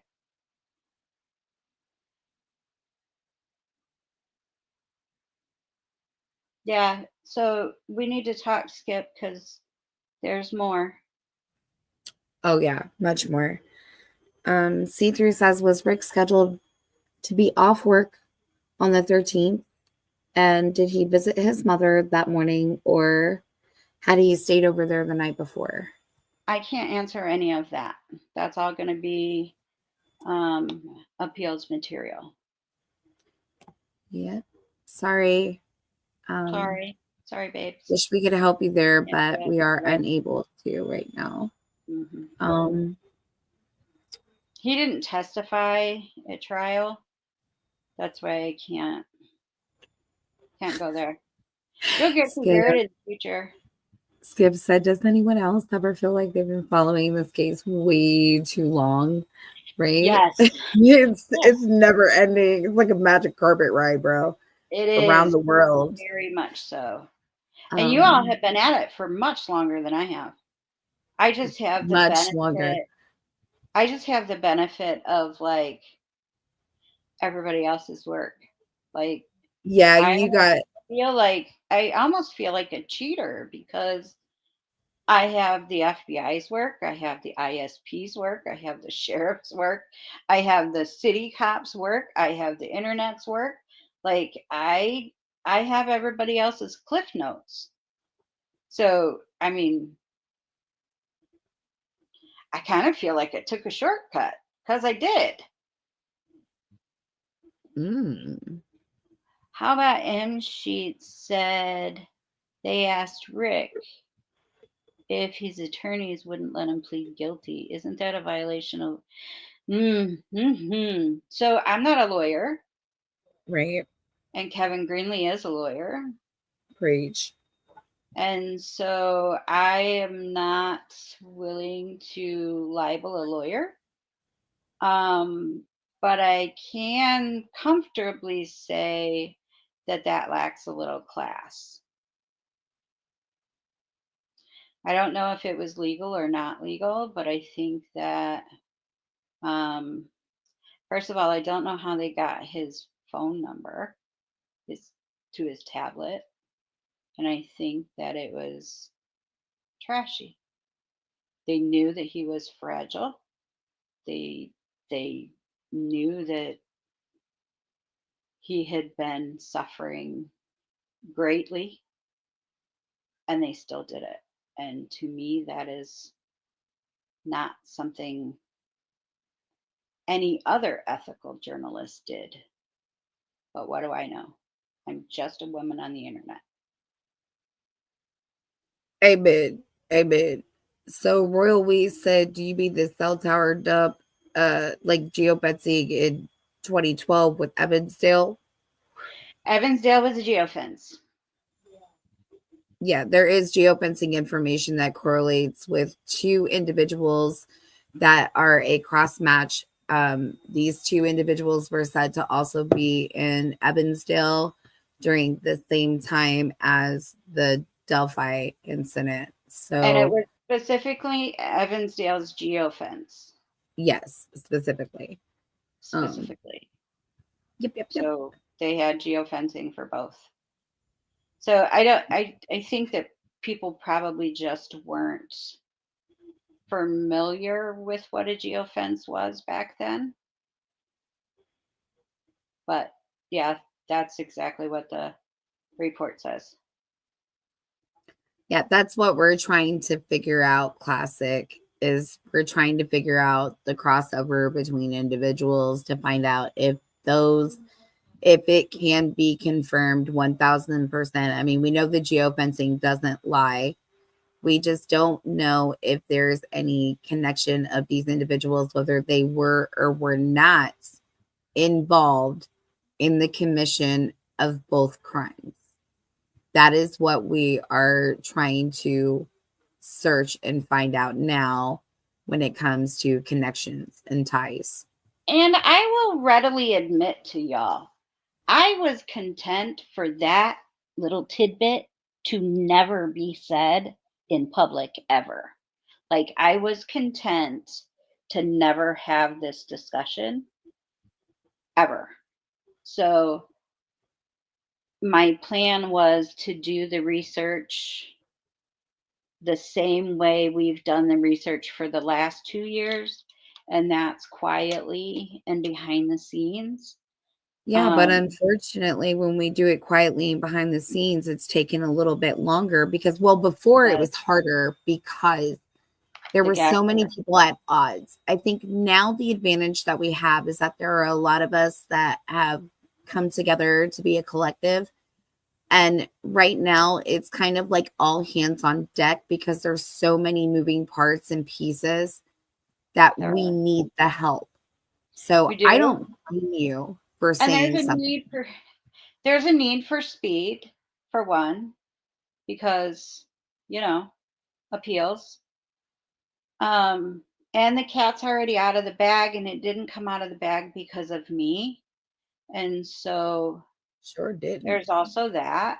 You know, Mike Osbrook felt comfortable enough to mention it. And so since that bomb had already been dropped, I kind of feel like asking for help fleshing out that thought is probably something that is okay for me to do. You know what I mean? So while I would have been content to Keep it um, under the hat. keep it under the hat, now that it's out there, I don't see a reason why not to. Well, it's not Um, as if people haven't already gone looking. You know what I mean? Correct. People have already started to go fishing a long time ago. People have brought stuff forward because, and I My mean, phone's been very busy this week. I've heard other people say that they believe like other crimes may be connected as well, but not necessarily the same exact people. However, the same clique of people. Correct. Um, so I mean, again, there are multiple crimes interlinked and happening. This isn't just and then what gets scary is that it expands across a large distance. Absolutely. So yeah. Absolutely. And you guys have all been really, really, really helpful to me. So if you've been helpful to me over the last 2 years, then it stands to reason that you would be helpful now, right? And so I feel like there's no reason why not to ask for help when I need help. Like, I'm not the kind of person that claims to know everything, because I don't. We are all Right. human. We all have,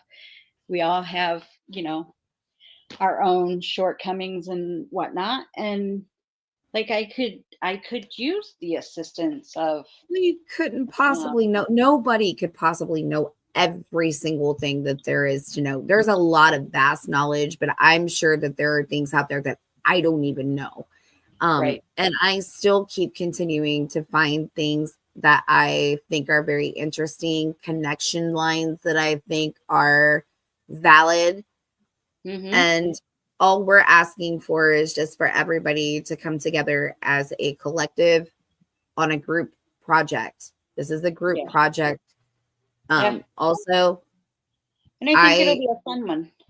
yeah, and I also encourage the group think. I was really I appreciated today, even though there was a lot of craziness going on in different sectors of the platforms across YouTube, because everybody is processing information that we learned last night. Mm. Um, I like the fact, like I noticed that Case by Case will be having a live tomorrow so that they can kind of get together and discuss like, what we've learned. Like All Eyes is, pushing like I love how this is opening up discussion. So Good. that's a much needed, necessary thing that we have going on here. That was the goal. Yeah, That that's the was the goal. goal. So we're accomplishing the goal, and I'm very thankful. We are all very thankful for your time and for you doing this, because without you, what we got is what all that we would have had. So you, my friend, you are the best diamond in the rough. I would do anything to help get this solved. And I feel like the reason things became so toxic on YouTube in the first place is just because there was that information vacuum. Like, people divided over what they thought about pretty much everything. Like who was there and what they saw. And those were all really simple, really answerable questions if somebody that actually had knowledge of the evidence had been allowed to answer them. Like, to me, that felt almost cruel. Like, what was done to the community was unfair. I feel that's my own personal feeling, is that keeping all of the information from the public was not, that was not right. So then you had these public trashing sessions of people who were there, people who they thought were there, and then of each other.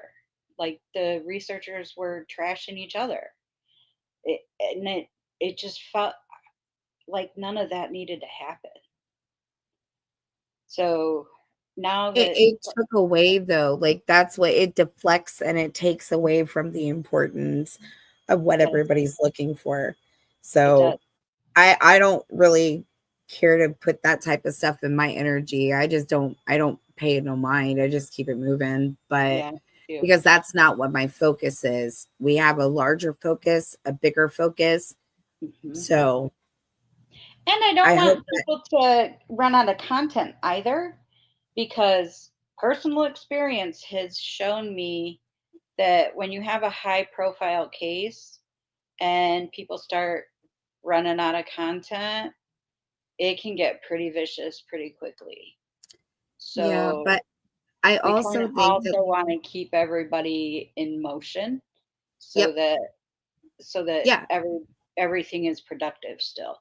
right. And that's why we're doing this again, so that we can all understand what the facts are from the perspective that you have from FBI reports, ISP reports, witness statements, all of that stuff, so that we can get the the facts out there for once Mm-hmm. and for all, lay down exactly what we have here, who, what, when, where, and Right. then um and we still have more of those narratives to go through tonight too, right? So Do. then um once we get that and we know what the facts are, then we're able to have a better discussion, because it's not so much of the well, it is kind of still speculation in a way, but it's a much safer speculation, in my opinion. Mm-hmm. um and I really hope that it helps to stop the bickering and the back and forth between everybody, so that people can mend and reconcile their differences, and everybody can just move forward in a positive light, so that we can all work together for something greater. Yeah.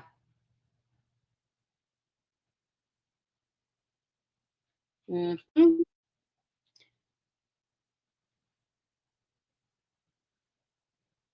So I'm looking at my notes and deciding which ones I want to read you guys next.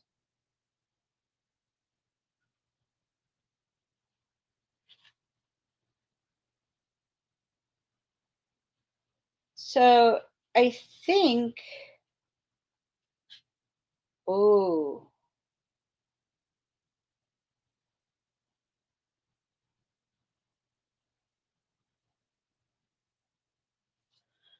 okay.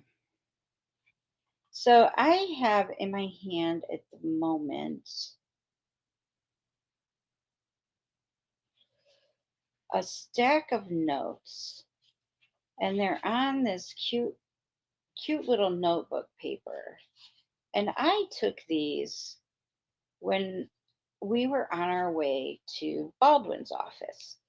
Erica and I went down there. This was right after they had been reinstated, and Jason um, had asked us to go down and see what we could do to make sure that we kept working on the case. So this was probably mm, They what were was that? reinstated July? January. No, because they had the SCOIN hearings in January. January 18th was the SCOIN hearing, and it was not very, it was rather quick After that they that. were reinstated. So it was maybe February-ish by the time they, I want to say February or March, maybe. Yeah, Okay.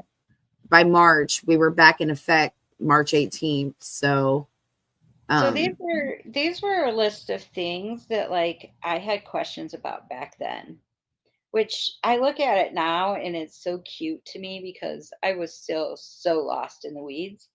So I thought maybe I could read a couple of these. One of the questions that like was burning, it was a burning question for me. I just had to know, what was Maxwell doing on those tracks? So, he had been seen walking down railroad tracks that day. He'd been seen by a few different people. Not not the not the bridge, not that trail, but like actual railroad tracks that were kind of near the bridge. Logan Maxwell we're talking about. He had been seen by several people and he was just walking down the railroad tracks. But like for some reason my brain, the first thing that I wanted to ask those lawyers when I got to their office is, why was Logan Maxwell walking on those tracks that day? I don't know why that stuck to me, but it did. Um so then like I've got the rest of that is some rumor, but apparently Libby had some notebooks in her locker. Um, and the FBI took three of those out of her locker when they were there. And I wanted to know why. To this day, I still don't know why. I've never seen them, and I have never come across mention of them or why they took them or any of that.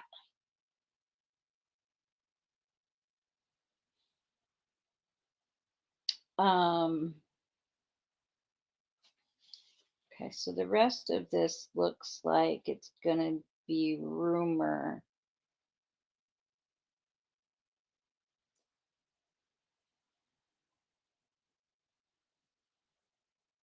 More rumor. Okay. So that's all I'm going to read out of those is just because I don't want to read a bunch of hearsay and then have innocent people be chased down. So on the 13th, on the evening of the 13th, there's a guy named McWhirter.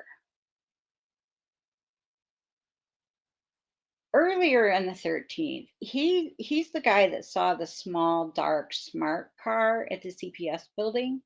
Do you remember him? I read about that narrative yesterday, and it's real short, and so I just kind of let Which it go. which name was it? I've got it here. Yeah. McWhirter, McWhirter. So he's Oh the guy yeah, that he was the one that when you spelled it, I had to freaking cross it out like 4 times to rewrite it because I kept messing up the letters when you were saying it because I could barely hear you. that's fine. Uh, So that all that narrative that I read yesterday said basically was that he saw a smart car at the CPS building. And we've been hearing about that for the last couple of years. Well, I also found another narrative for this guy. He and a guy named Blake, they took a boat to French Post. Now, I don't know where that is. It's got to be a park and it's got to be somewhere in Delphi because name they just gave the name French Post. So they took a boat to French Post on the night of the 13th around 1600 hours. So that's 4 o'clock. And I've they never bumped heard into, of French Post either. Sorry. yeah, me neither. So if they were there at 4 o'clock and they bumped into a DNR officer and chit chatted for an hour.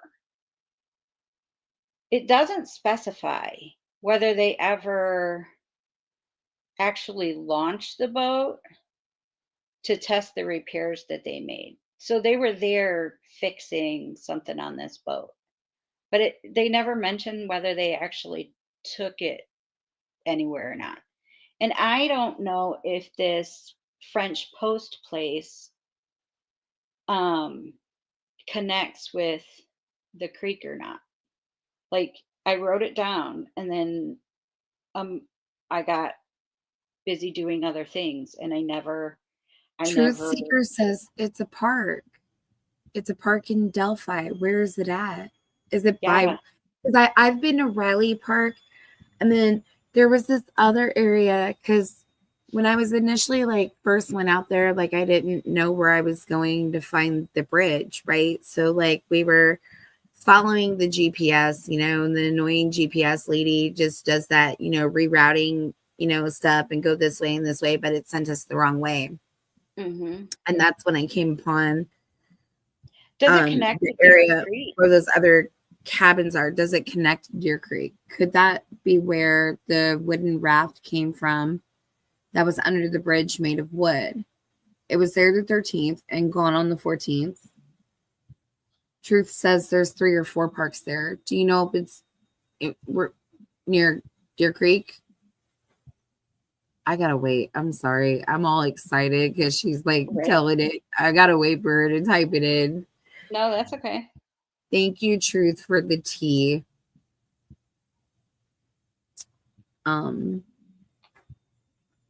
So they're talking about a raft. Hold on, I gotta come up here.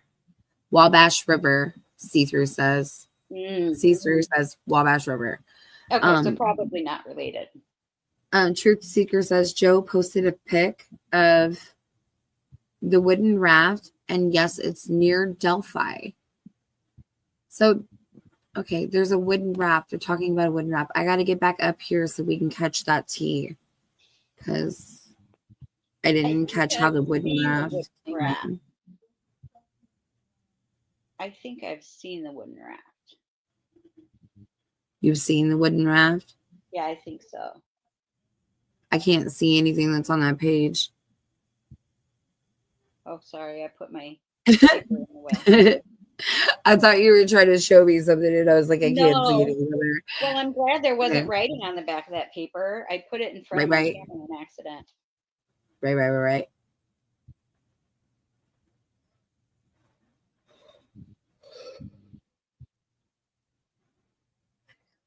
Oh my goodness gracious. Let me see. So the next narrative in there is about the metal detector searches. They went over that area with a fine-tooth comb. They used metal detectors for multiple days. This one, they were on the south side of Deer Creek at the area between the trestle and the creek and found nothing. They also strained the debris in the water where the clothes were located.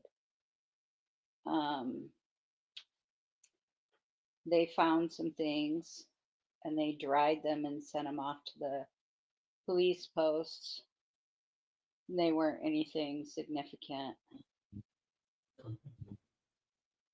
And then here's another narrative about the clump of hair. They found a clump of hair near the bridge on the February 15th.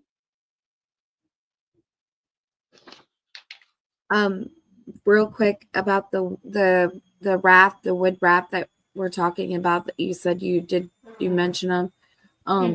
Skip says, is it like a Tom Sawyer wooden raft?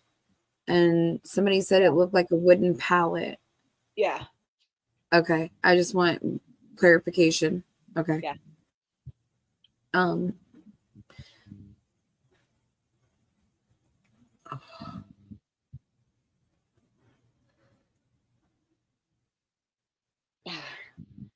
I found the actual narrative of this bloody leaf and the psychic.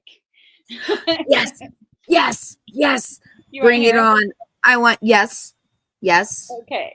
So on March 15th of 2017 at 4 p.m., a trooper talked to a tipster who ran into the psychic, we're going to call her Kay, and her son. No mention of when this encounter occurred. Kay admitted to crossing the crime scene tape and finding a pile of bloody leaves. She took a damn bloody leaf home with her. Now, this is my writing, right? The psychic's info may or may not have been accurate. Her son went out there with her. Cops took a photo of the bloody leaf, but let her fucking keep it. That's how I talk when I'm mad and taking notes. I like it. I love it. I want some more of it. Linda Kay says, who was the praying guy on Freedom Bridge with Brad Heath when he was blowing the horn? I have no idea what she's even talking about. So it's in our catalog of stuff, like, like articles or media articles or whatever. Okay. And there's a media article after the girls, pass away. There's a guy that goes on like this bridge thing, and he's got one of those like Viking horn.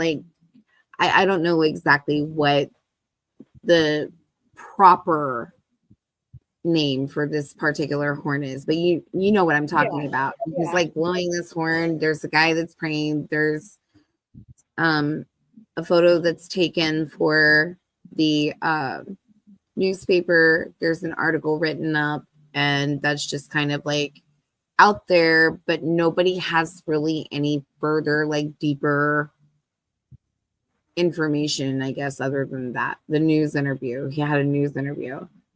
I Okay, so have Aaron says no idea. the horn is called a shofar. Shofar, I I have think no idea. that's how you pronounce it. If But they weren't a suspect in apparently, a homicide, they were not on my radar. apparently, the gentleman, whomever this praying gentleman is, traveled 90 miles to come and pray while this horn was being blown. How far is Rushville? You know, I don't know. Let me ask That's where Google. the Vinlanders I'm gonna pull what who was that? Who was it? Was it Cecil that did the Google? Yeah, that was Where Cecil. I'm gonna pull Cecil. Hey Google, how far is Rushville, Indiana from Delphi, Indiana? The drive from Delphi to Rushville is 127.1 miles. So that's a little further than that. I'm betting it's a Vinlander. I'm betting you. Sounds good. Yeah. I Googled something. That would be like a safe bet to say. It's either, it might not be a Vinlander, it might be an Asatru guy. If I saw a picture of him, I might be able to figure it out. Okay, so Aaron says, and the guy who theoretically blew the horn was the exterminator. That's interesting. We're not talking about the guy with the tanks on his back and the thick blue gloves. No, ma'am, that's not what we're not talking about the insane freaking, oh my god, you guys, I swear to God, the other night she read me a tip narrative. This is from our YouTube community early on in the Delphi days, y'all. This person was talking about like all kinds of tanks and masks and things. I was just like, oh my goodness. And just so you know, this person is still actively running around our community. I don't know what they were thinking. I hope they got their mind right since then, or I hope this helps for them to understand. I don't know. It was nuts. It was absolutely nuts. It was interesting. I for sure. It was interesting. There were parts of it that were extremely interesting, that were absolutely plausible. The narrative was great, but then it kind of like veered off with this crazy like yeah. There was a crazy chemical element that they had suggested. It was a strange element suggestion, and the way that they suggested that it was used was like, yeah, they said that somebody had like an extermination pack on their back, and that there was a nozzle, right? And that there was this chemical that is like a pesticide that was used, right? So they were inferring that this person used this chemical, you know, obviously using the spray nozzle. They indicate that this person, the perpetrator, took the spray nozzle and sprayed it into one of the girls' face to like immobilize them or like whatever it was. But it was the way that the person like described how this would go down, and they were like, we see it in the photo, and it's I'm not like trying to diss anything or any, but I can't understand, like, for so many years people watched that bridge photo video, you know, the interpolated video. They said there were tanks on the killer's back, and that there were stickers on the tanks on their back. Yeah, so that they could identify what company this tank came from. But like over and over again, I've watched that video. Like, I didn't see any tanks in that video. Like, I'm No. sorry, like, I'm not a crazy person, and I'm not saying that they're crazy, because who knows what the fork happened out there, you know? I'm Right. just saying, like, I didn't see any tanks visibly, and I would think that you would be able to see something like that. But then the guy's back is just not in a visual sense that Right. you could get that kind of a clear, concise, like, you know what I mean? I Right. don't know. I'm sorry, guys. Like, that may be weird, but it just It was okay. So it was Linda K. Johnson said gritty, yes, and Libby was upset about the use of chemicals. The rug she made said agriculture is in the future or similar. So, okay, so are you saying that there was like some sort of chemical that could have been used in play to incapacitate the girls? I would believe that that could have, I'm not saying that that could or could not have been a possibility, but then we talked about the toxicology reports, right, Christine? And there was no indication of anything of chemical that was found in the toxicology. So correct. are there chemicals that could possibly leave the system before? I don't know. And I'm not an expert, and I don't want to touch that theoretically at this time. But somebody, Truth Seeker said that it was a rumor that there had been chemicals taken from Packers.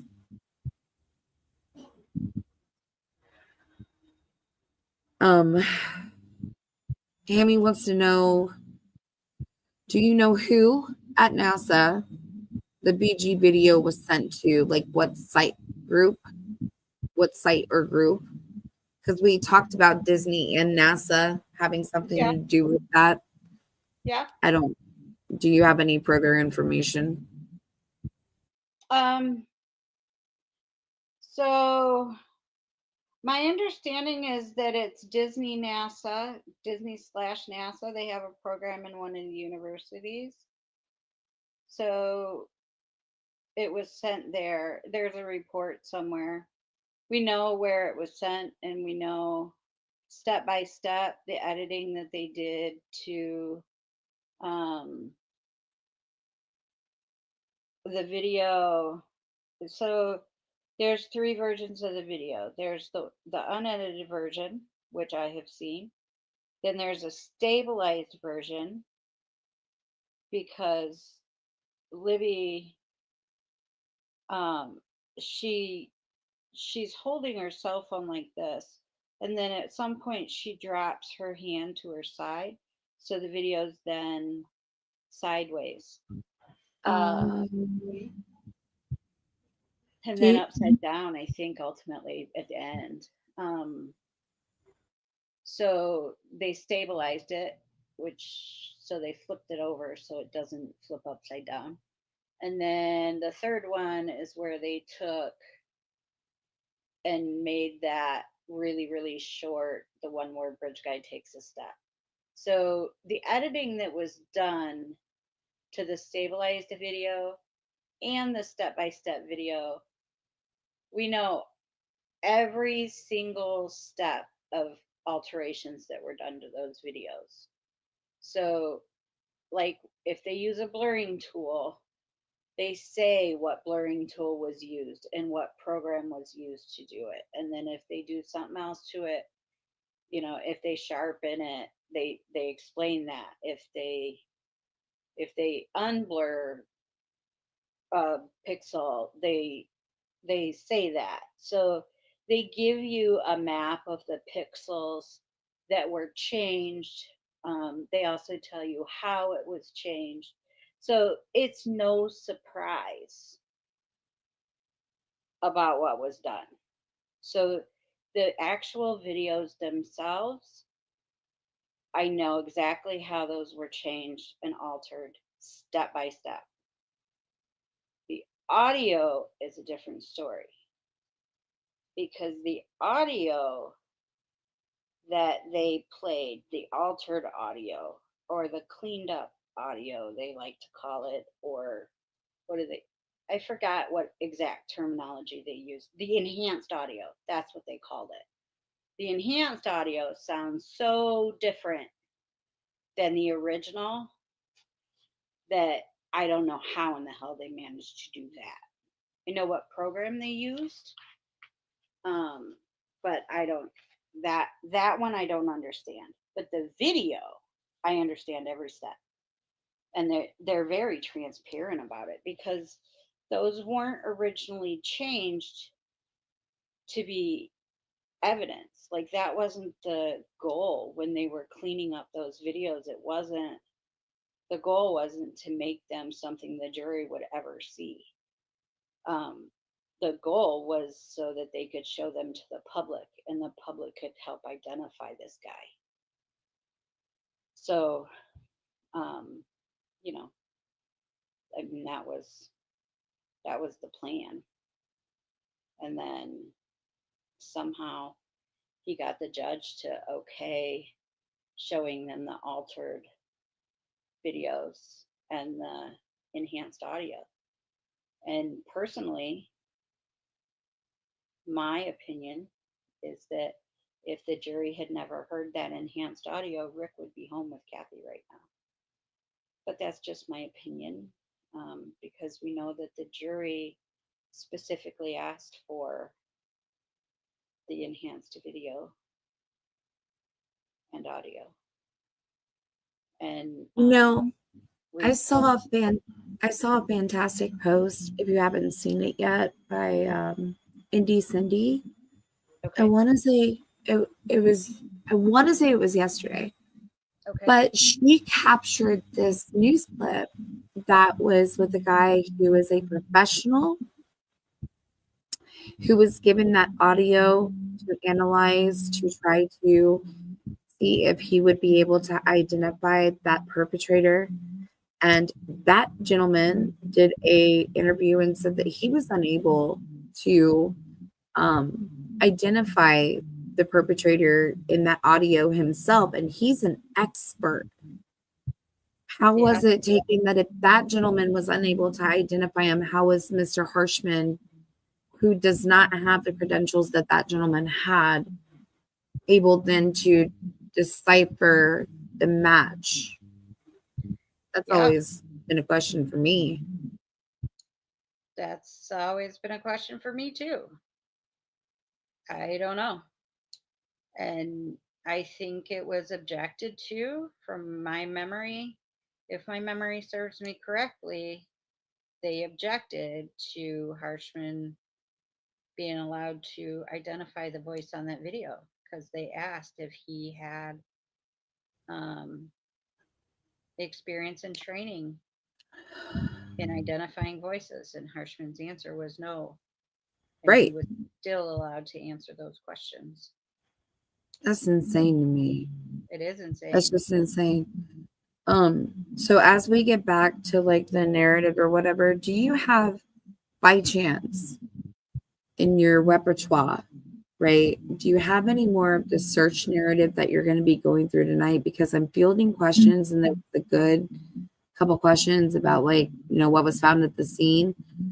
So if you're going to be going there, I wanted to know so that I can try to find that and cure it up for you. No, I don't have any more search narratives for tonight. Not that I was able to find. Okay. What else do you have for us tonight? So I just have some stuff from my what the fuck folder. Okay. So I thought that I could kind of go over that. And of course I can answer questions. Yeah, I was trying to field back up to those questions because we kind of stopped so you can, you know what I mean, go through the next segment. But I don't want others in here that have asked great questions. I want to try not to skip over everybody and try to get everybody as much as we can in here. So Yeah.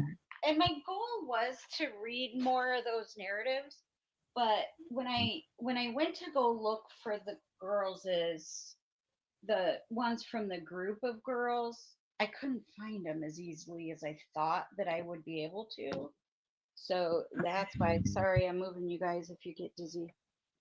That's why I don't have them. So I'm a little out of sorts, but that's just because I couldn't find what I was looking for today. So this guy, this Iowa guy,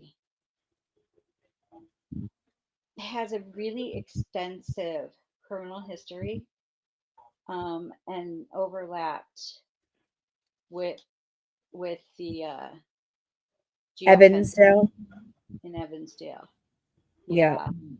So the FBI suggests a possible connection with the Finlanders.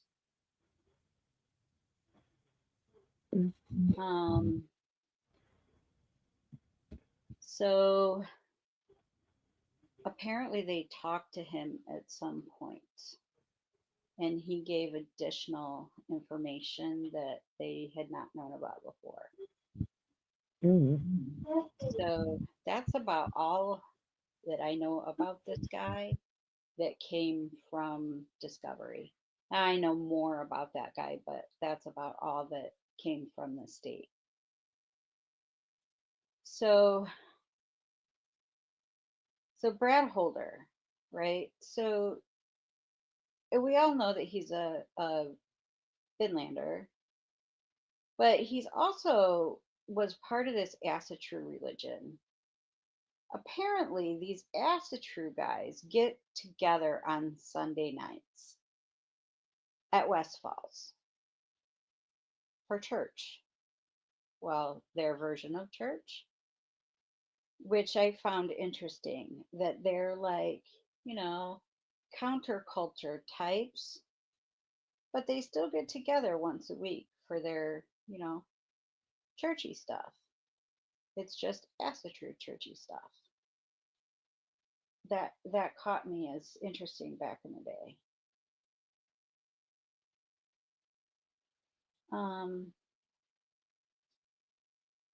Tara, she saw a guy in a trench coat walking on the tracks on Wilson Street, and that person was later identified as Logan Maxwell. The one other thing I found really weird, this bothered me for a long time and still bothers me. She found a pair of glasses hanging on her bush out front of the house, and has no idea whose glasses they were or where they came from. The reason that bothered me so much, my friend Raina that was murdered when I was a kid, they had searched the area where Raina's body was later found with a fine-tooth comb. A day or two later, somebody went back through that area that they had already searched, and they found her jacket hanging on a branch in that area that had already been searched. Her body was not in that area. Her body was somewhere else a couple miles away. But Tara finding those glasses just randomly hanging on her tree one morning, I just find it weird. Hey, yeah, bro. Do you know if they took those glasses into evidence? And if they did, if they're still there, listen, I just Googled it. There I go again. I pull it a Cecil. Good job, Cecil. So thank you. So I asked, are there identifying marks on pairs of glasses to trace back where those glasses came from? And it says, yes, most pairs of eyeglasses have identifying marks, usually on the inside of the temple arm, which can be used to trace back the manufacturer and sometimes even the specific model of glasses. These markings often include brand name, model number, size details, sometimes even the country of origin. But I bet you could trace back where the optometrist, the person got their prescription for those glasses filled from. I bet you could. Interesting. I never thought of that. Yeah, So, the more you know, it's like the reading rainbow just kind of emerges. Yes, I will get you outside. Sorry. so then there's Logan, not Ron Logan, the Logan Holder. So he remembered him and his dad, or his dad and Westfall, doing a ritual once that filled the whole room with smoke. And he said that Brad and Westfall got into a fight, but he claimed back then to not know why.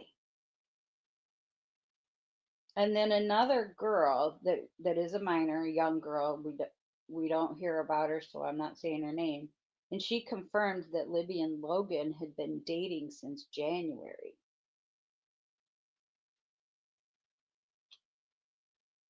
And oops, you know that neighbor that lives back there by the Webbers but isn't the Webbers? Apparently failed a polygraph.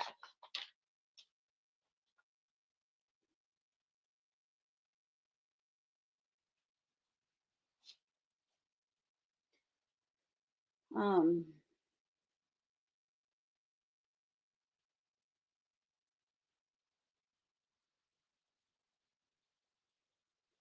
so they did a Snapchat subpoena and they actually subpoenaed 50 different users' information from Snapchat. 50.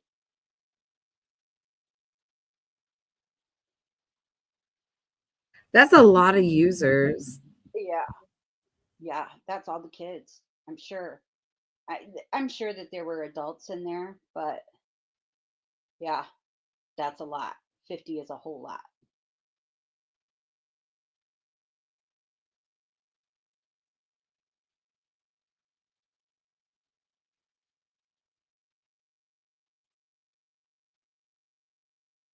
Oh, we've got. Hmm,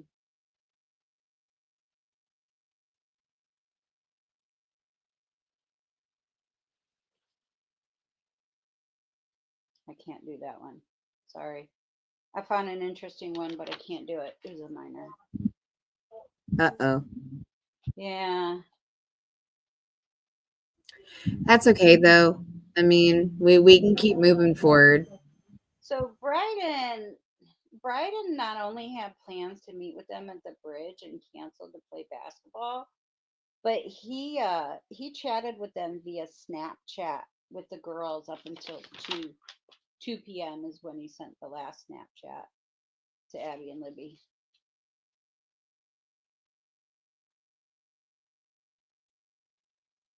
So there is a receipt for there was a black glove located by the deputy coroner at the scene. Um, Sergeant Daxman collected and packaged it, and then the receipt was located and packaged. There was a receipt that was found out in the woods by Mullen. That glove is interesting because one of the suspects, one of the many suspects that had somebody burn their clothes, had a single glove, a single black glove. Now, I don't know because I don't have a picture of the glove the coroner found or or a description of the glove that got burned. I don't know if they're matching gloves or not.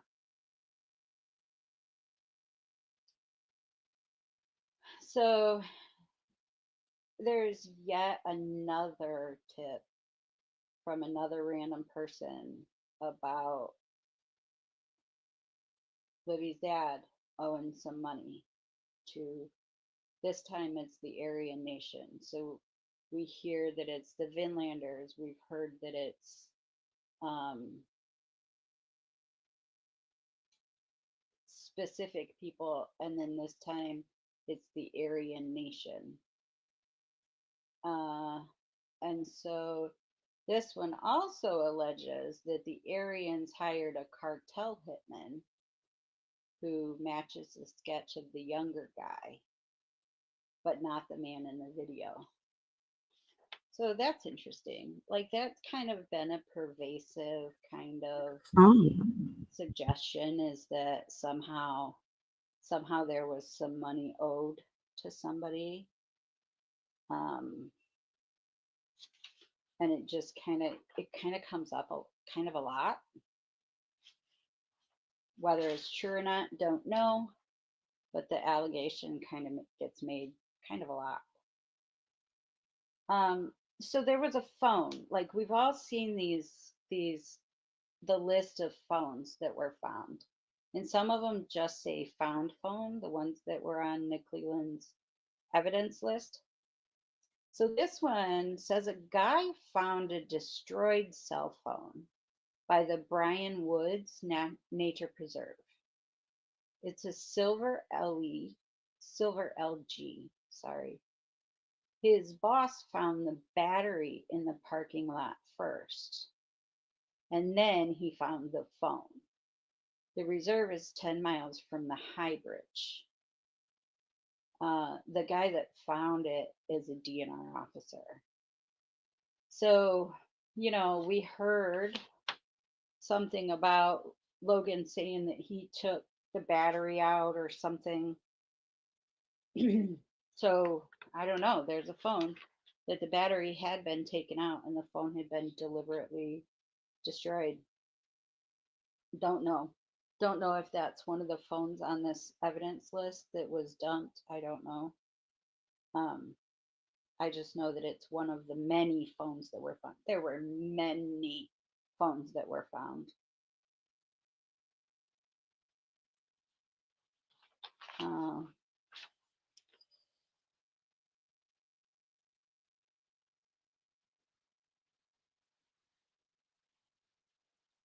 Oh, this is a fun one.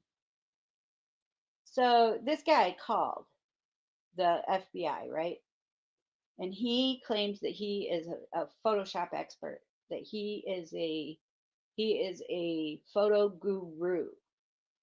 Now he says that if you look at the photos of the bridge guy, you have to look at them at 1080p with an HD video card or digital card.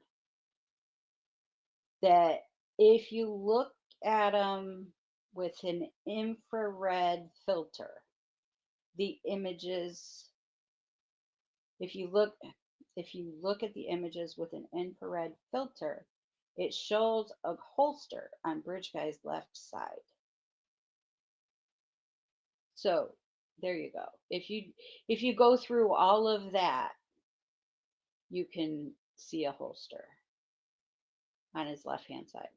Rick's right-handed, so maybe. Has anybody tried it? I don't know. Somebody try it.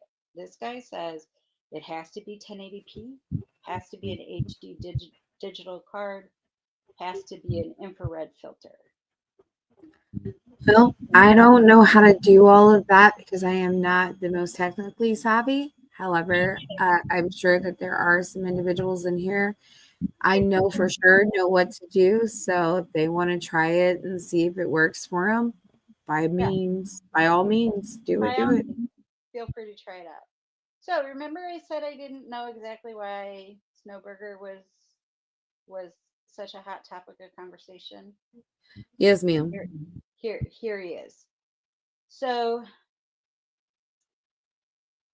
this doesn't say whether he presented himself or somebody called about him, but this is a narrative about an interview with him. So he actually dated both Abby and Libby. I'm not going to say that part. He was the closest to Libby. He used Messenger to communicate with the girls. And he had 2 clown accounts from back when, the clowns were being seen. I have his Gmail and his his social information. Uh, his phone isn't active. Well, it wasn't then. He was using Wi-Fi and a Text Now app. Libby told him that she was using Omegle app, which he didn't tell officers at his first interview, but he did tell officers at this interview. Libby told him that she was having problems with a guy bothering her, but it had stopped. They had a snow day on the 13th. His parents gave him an alibi, with the exception of one piece, stemming a tanning session at Electric Beach, where Max waited in the car for his dad. Electric Beach said that they didn't have a session that day. So that's really the only time gap in his day, was that session at Electric Beach. And that was, if I remember it right, it was early. It was at like 9 o'clock in the morning. And then the rest of the day, he was solid, rock solid alibi. So there's really not a reason to continue to go down that rabbit hole. Because once I get to where it's confirmed, then I quit. I quit going right after that. Yeah, because that just tells you the door is closed there. Yeah, exactly. There's no reason to continue to chase down something that once you figured it out that ain't it. I might as well spend my time more productively. So then we've got some evidence stuff, and this was all entered into evidence. So there were blood drops due east of the bodies, blood on the tree, and blood drops directly below the drawing on the tree. They were both laying face up, both had large limbs on top of them. There was found with them was a spaghetti strap top, one coral sock, blue jeans with underwear, a left shoe, a size 10 Nike, purple and black anklet sock, scarf, a Madeira shirt, and a gray sweatshirt.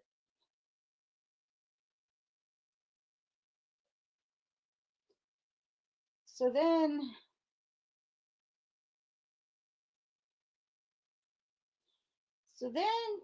there's a narrative that involves Becky.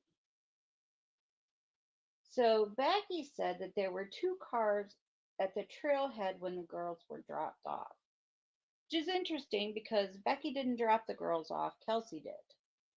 So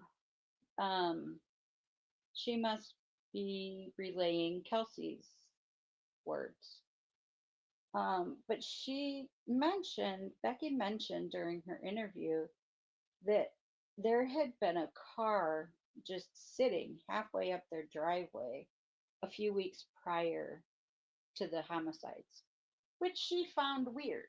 And I would also find that weird, especially, after my children were murdered, or child was murdered. Did you say a couple weeks before the homicides? Yeah, a couple weeks. Like they were just, she didn't know what they were doing. That they were just sitting halfway up her driveway. Just sitting there. So I grew up a country kid. And so it's not really uncommon to have people turn around in your driveway, or sometimes they'll pull in, and if they got to figure out where they are, if they they got to mess with their Google Maps or something, they'll pull in, but they don't like pull halfway up your driveway. They pull in and they'll sit at the end of the driveway so that you know they're not really there for you. You know what I mean? They just kind of hang down there at the end so that you obviously know that they're just freaking lost or whatever. But Yeah. she was very clear and said that they were like halfway up her driveway. That's unsettling. That's weird. But it is very unsettling because if that was just, a couple weeks before this all went down, could the girls maybe have come into contact online with an individual who may have been able to locate the home address and things of that nature? That's a big concern. Yeah, it was weird. So Mike, Patty, also mentioned the weird car. But what I didn't see was a description of this weird car.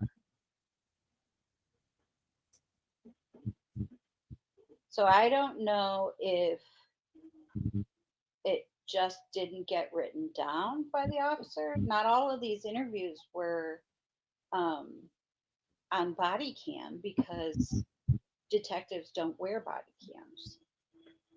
Yeah, but that right there, like, okay, so like if I have two young ladies that lost their life and I'm talking to family members and the family members indicates me, hey, a couple weeks ago there's this car and it's sitting in my driveway, I would want to absolutely write that down, and I would try to get as much detail as I could possibly gather for that. That it's very strange to me that there's not more there's not more deeper detail sought to gather on that, or not written down. Actually, that's not written down is a flag for me. Yeah, it was weird. So, and then this one I wrote down just being cheeky. I'm not going to give you his name because nobody's seen it and the guy is in no way related. I said, yet another guy wearing the same clothes as the bridge guy was seen at the press conference and had signed up to volunteer to search for the girls. Because there were like 50 men that were at the press conferences and dressed like bridge guy. Like, this is Indiana. Everyone of a certain age and generation dresses like the bridge guy. Like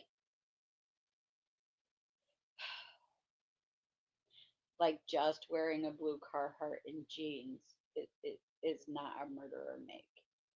So I wrote it down being cheeky because this guy was later, like they talked. They actually had an interview with him after that tip was called in, and he had nothing to do with it.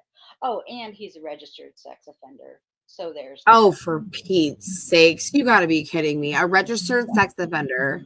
Yeah, he is. Yeah, and then he was at the press conferences. Yep. He's wearing similar clothes to the bridge guy. And you know what? See, that just makes me so frustrated because Nick Leland in his closing argument, I was there for the closing argument, and he was like, Rick's got the jacket, he's got the jeans, he's got the boots, and he threw in the box cutter to boot, and he literally called it the bridge guy startup kit. Right. Every man. How many men have a bridge guy startup kit in the state of Indiana? My wife has a bridge guy startup kit. Shut the front door. I'm not even kidding you. She has a blue Carhartt jacket. She wears jeans all the time, and she has work boots.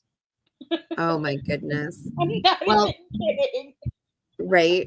Well, the offender with the proclivity interest, again, we have another guy who is got these nasty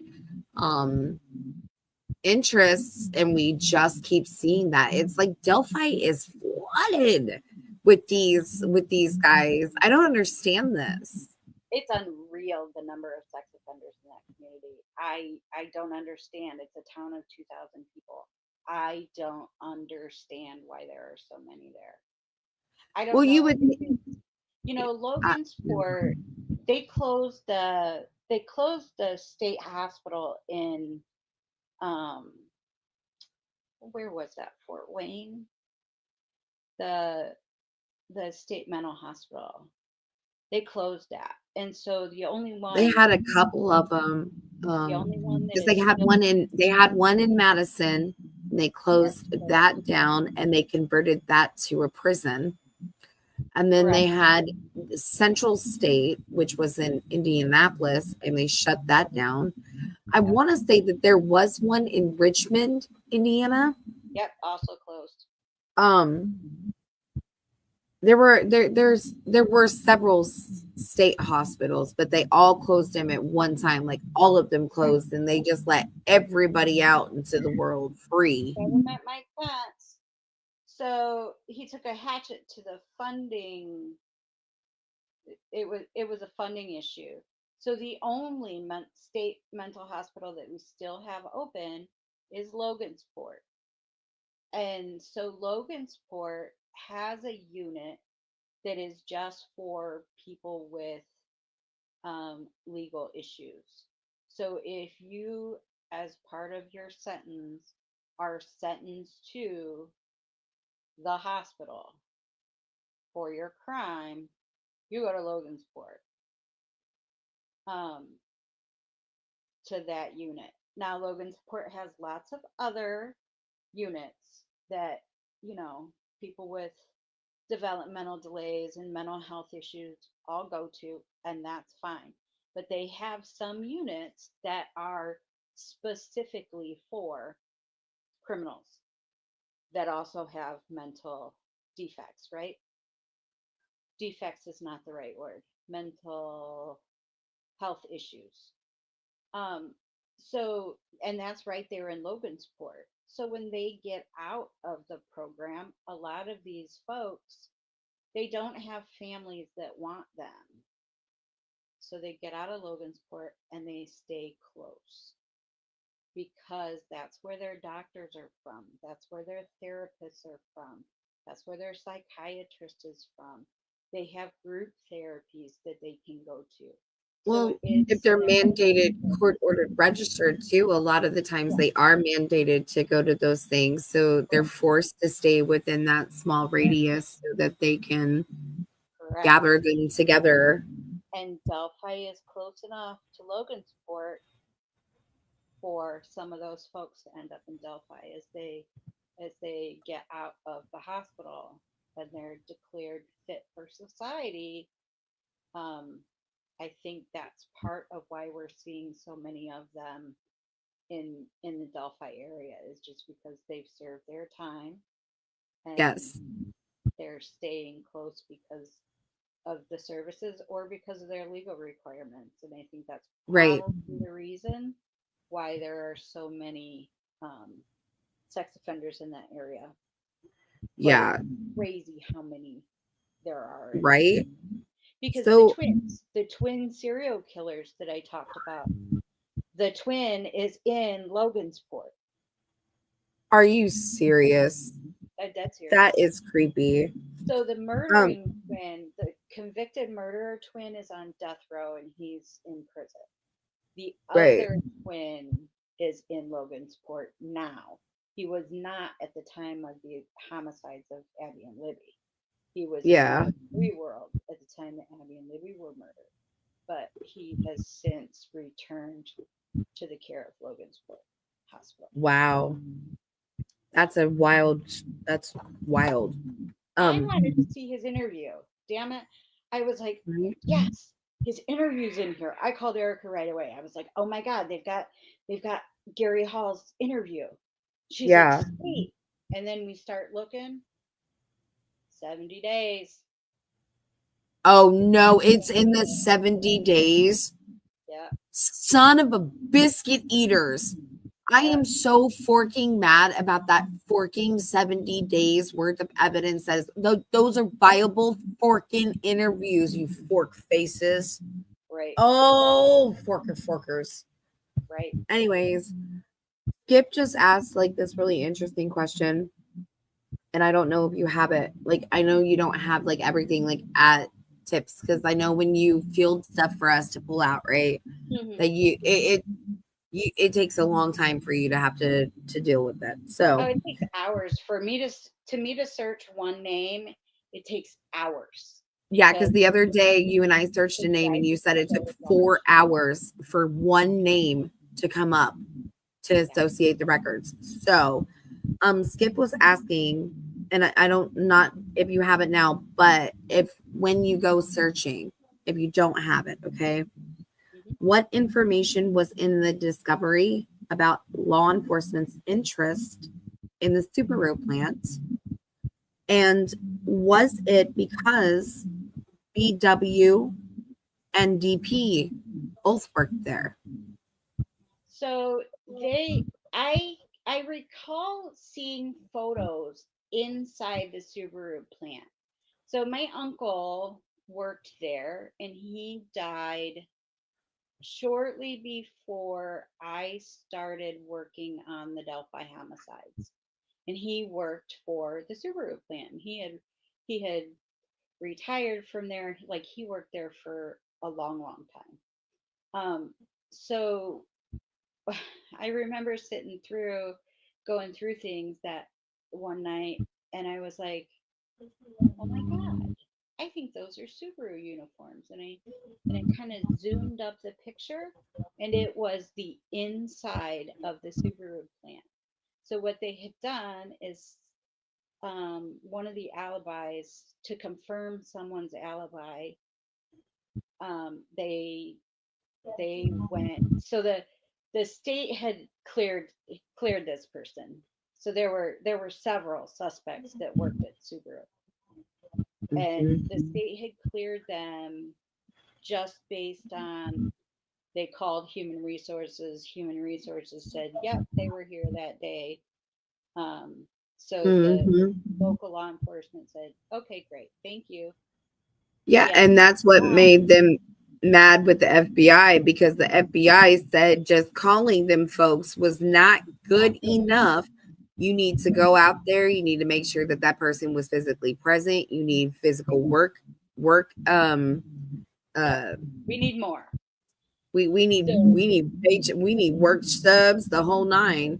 And they did not appreciate that the FBI was going behind them and thoroughly checking their work as should have been done according to regulations that are even typed up for all law enforcement. It is a guidebook that is provided to law enforcement about what should and should not be taking place during situations.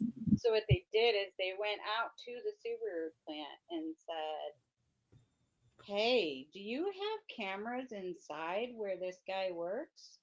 And Subaru was like, "Well, yeah, but we can't give them to you." And the guy's like, "Well, but if I get you a warrant, can you give it to me?" And they're like, "Yeah, we also have we also have photos of the parking lot."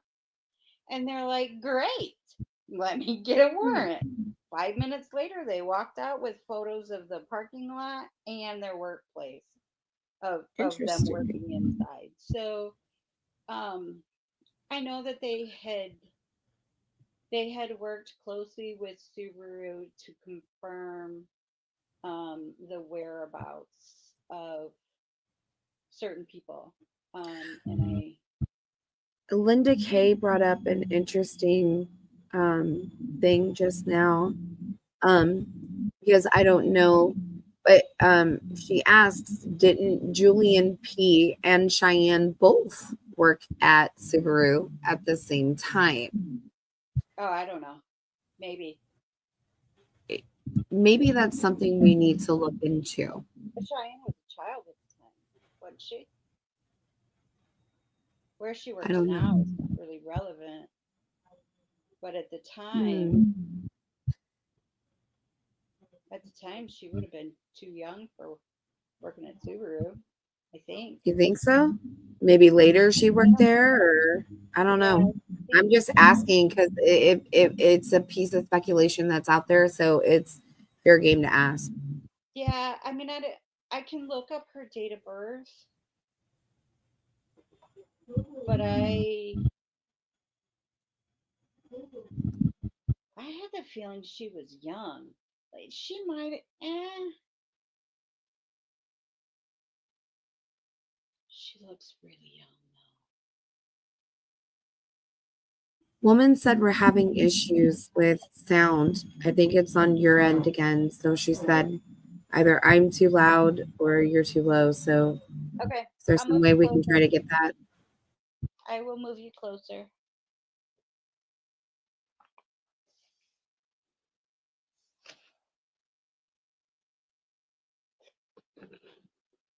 Better? I can hear you much better. Yes. Can somebody let me know in the chat if you guys can hear Christine better? I wish Yeah, somebody would.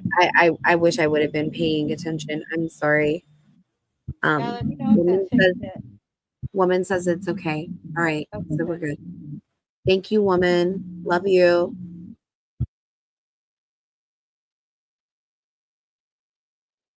So Hammy asks about the stomach contents. They were done by the medical examiner or the pathologist, whichever word you like better.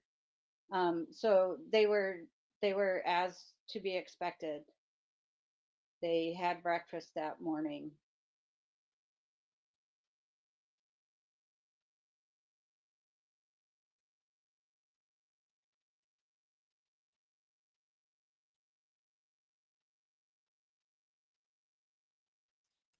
Says, can you Can I debunk debunk? rumors of what was at the crime scene?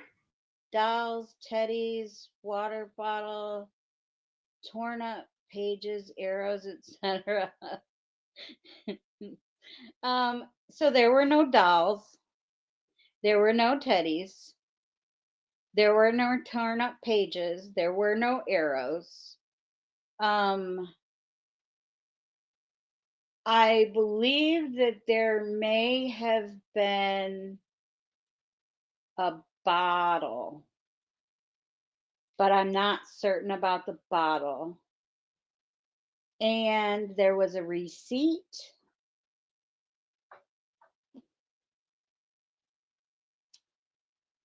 No, when you And say receipt, do you mean like a like a Walmart receipt store or receipt yeah, or like a gas store. station? Okay. Yeah, it was like a store receipt, and it didn't look new, but they collected it and bagged it anyway.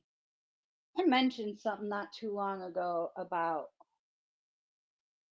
what else was found. Um, I want to say there was one more thing that was found, but I can't remember what it is now, and I just said it. Um, Dexter, we But don't yeah, there need was you none to of tell that her what's other. found. There was none of that other stuff. There were no doll heads, all of that stuff. So what happened is I know where the source of that rumor is, and I can probably clear a whole lot of that up right now. So there's a guy that doesn't live in the US, and for whatever reason, I have no idea what what reason he had for doing what he did. But he took the leaked crime scene photos very early on. So probably the first day that they leaked, maybe the second day. And he decided to Photoshop those leaked photos. And he put images of doll faces and all kinds of weirdness in the background of those photos. Eyeballs, I think I remember seeing. I I have no idea why.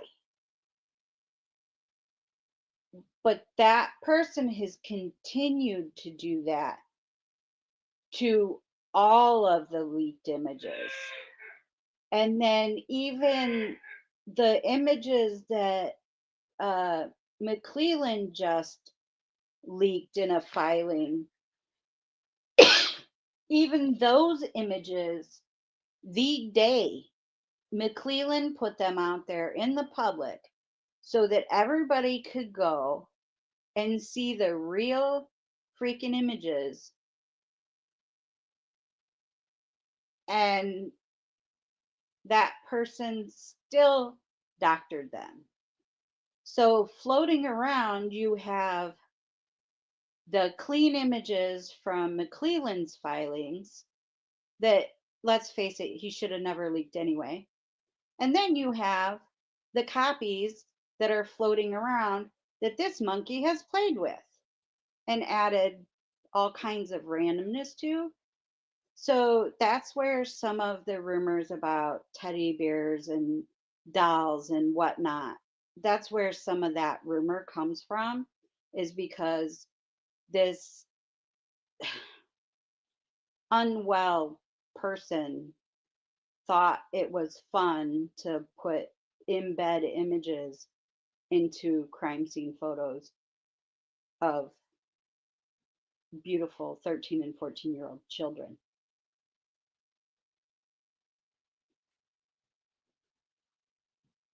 And I'm not irritated at you for asking at all. My irritation is the guy that keeps doctoring crime scene photos, because I think that lacks class.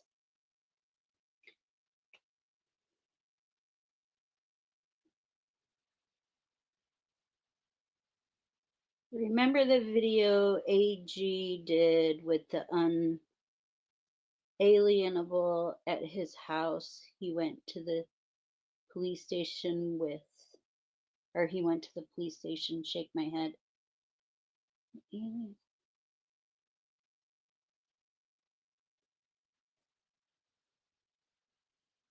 I don't think I understood that.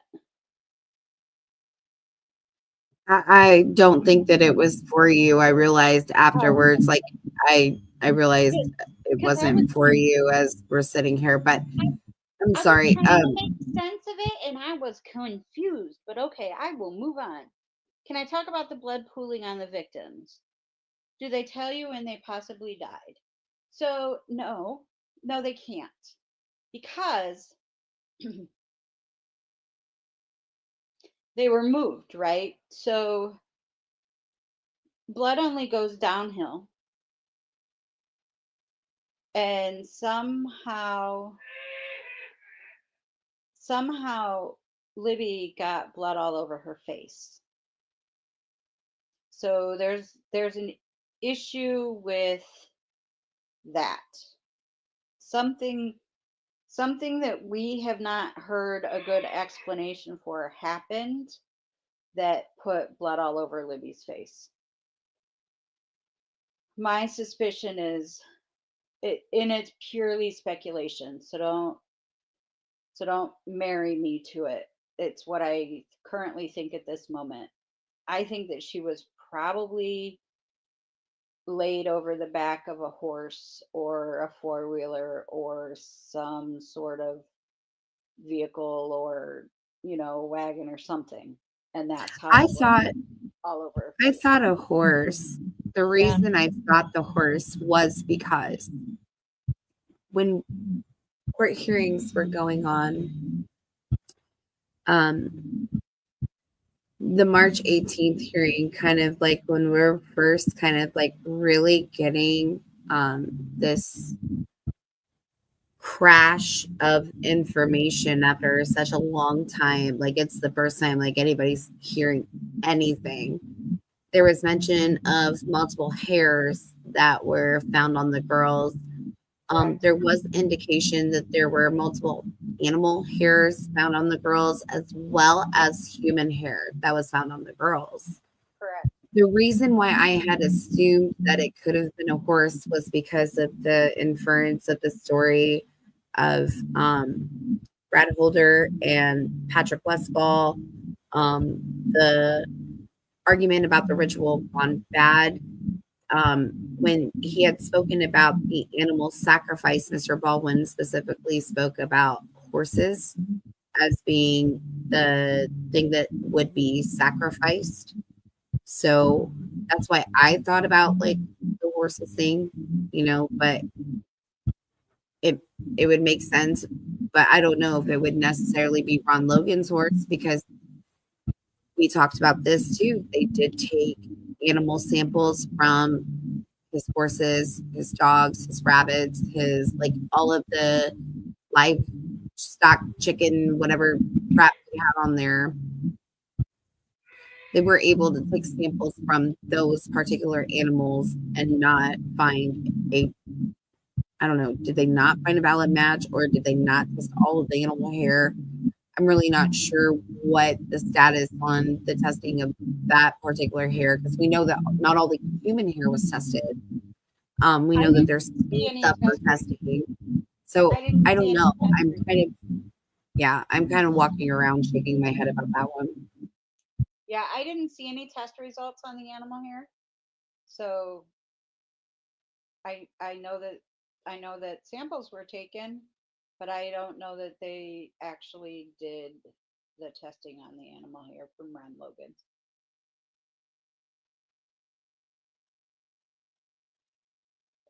But a horse would make sense because of them being covered in animal hair.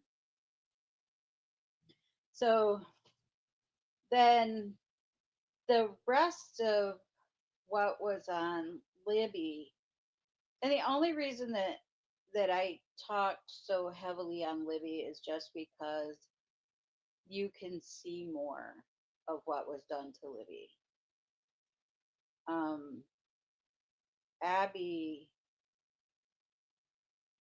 Abby's was more. Abby's looked to be more like she was probably just laid down, and that was all there was to it. But Libby, you could see some smearing on her body, on her legs, and around her décolleté or her upper chest area, where you could tell that like she either she rubbed up against herself there, or something rubbed up against her, the same as the tops of her legs.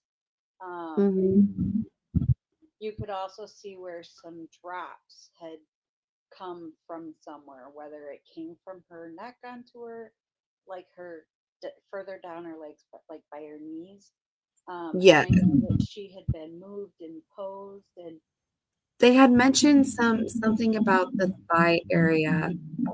There was like something about the thigh area. I'm not sure if it was blood or what. It was blood. And it was all smeared. But if you grab somebody by their leg to flip them over, or to pose them, Libby wasn't a small girl. So Yeah. if you move my legs, they rub together. So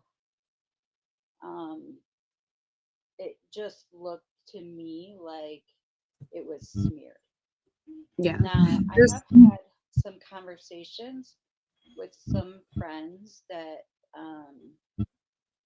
do some other kinds of jobs that involve homicide, and there's a good argument to be made that maybe they had been washed. Yes, I was just about to ask you about that, because you and I had that conversation.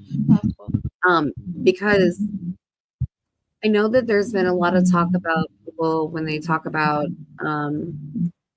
it's unfortunate that those crime scene photos and things like were out there, but everybody that was able to kind of look at them, see them, had a different perspective. Some people believe that there was wet hair in some spots. Some believe it was all wet. Some believe it wasn't wet at all.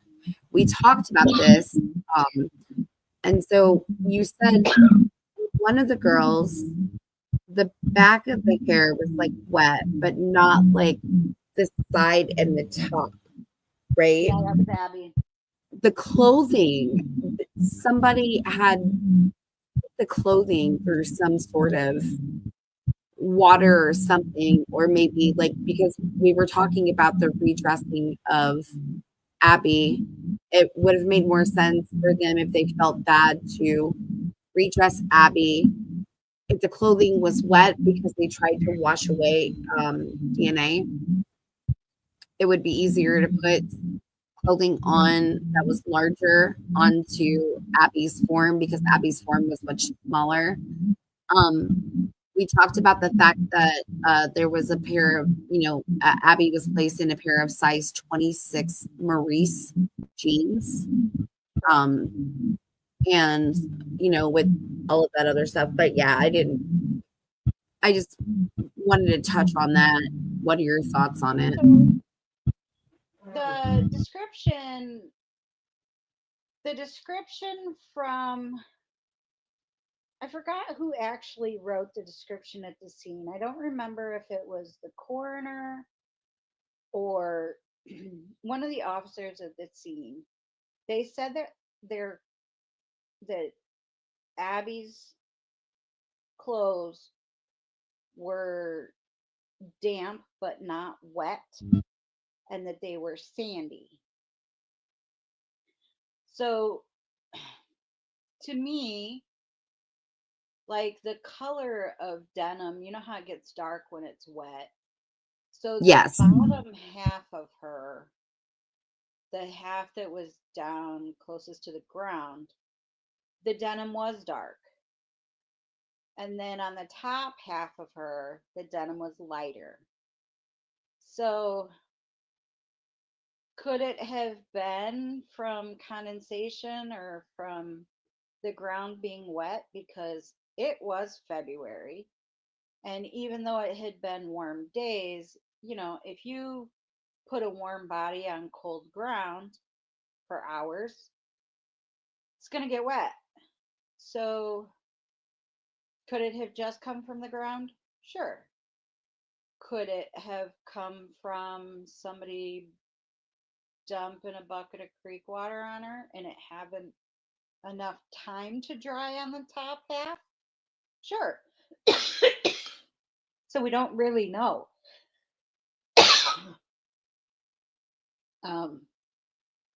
I haven't really decided, but Abby's hair, the back of her hair, the part that was by the ground, was wet, but the top and the front of her hair was not wet. So I don't know how quickly your hair would dry in that kind of weather. Like, I don't know. I don't know if they died at 2 a.m. or if they died at 6 a.m. You know what I mean? Right. Like, hell, we don't know. We don't know what time they died. So with not knowing that, I don't know whether did they completely submerge their clothes in the water before putting them on Abby? I suppose if they had done it at 2 o'clock in the afternoon, I could see that being a possibility. But if they had done it at 4 in the morning, I don't think so. But the weather was like, what, 45, 47 in the afternoon. At night, it dropped down. I want to say it's like the lower 30s. Yeah, it was cold. It was cold. Like that's, I think, like, even if like crossing the creek, I kind of get like a little bit because if they cross the creek, I would worry that both the girls as well as any perpetrator that would have been crossing the creek because the tide was at a higher level would have been at risk to suffer from hypothermia or like muscle spasms or something like that. So to me, it doesn't make sense for them to take the girls across the creek that way, just given because of the weather, like the temperature, water is usually colder, you know what I mean? Things like that. But I'm not an expert. I just, yeah. So Yeah, hypothermia, like, every country kid knows you don't get in that water in February.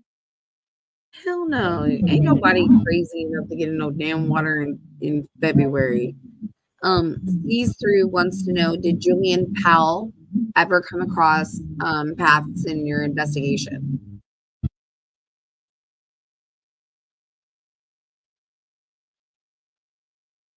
I'm not recalling that name off the top of my head.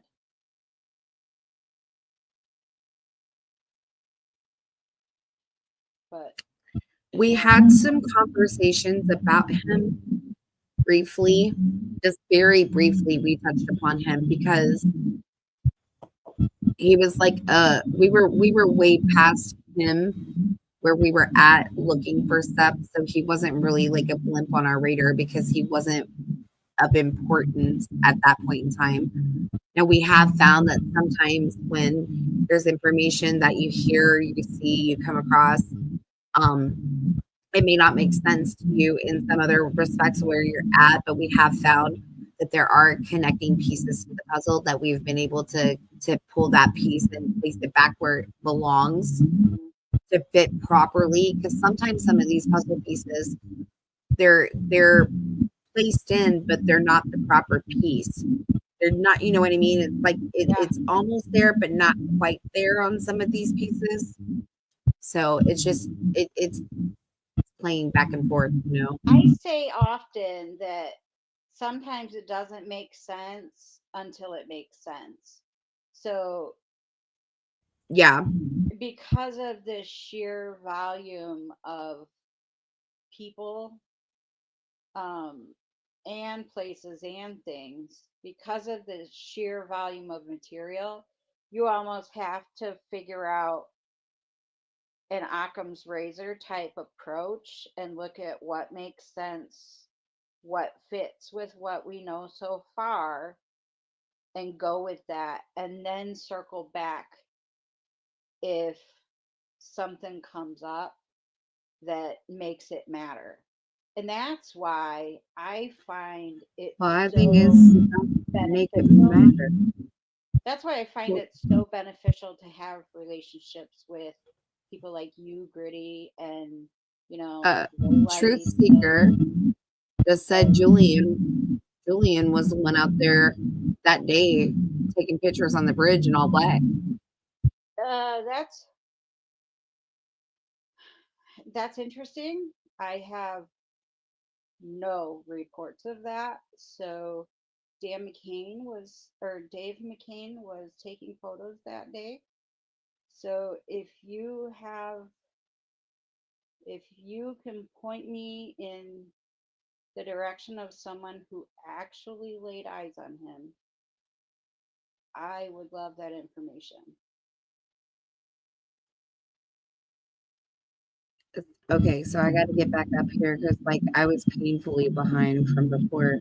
No, Um, because I'm always willing to hear about somebody, especially if it's right? somebody that was there that day and that somehow got left out of the list of moving folks.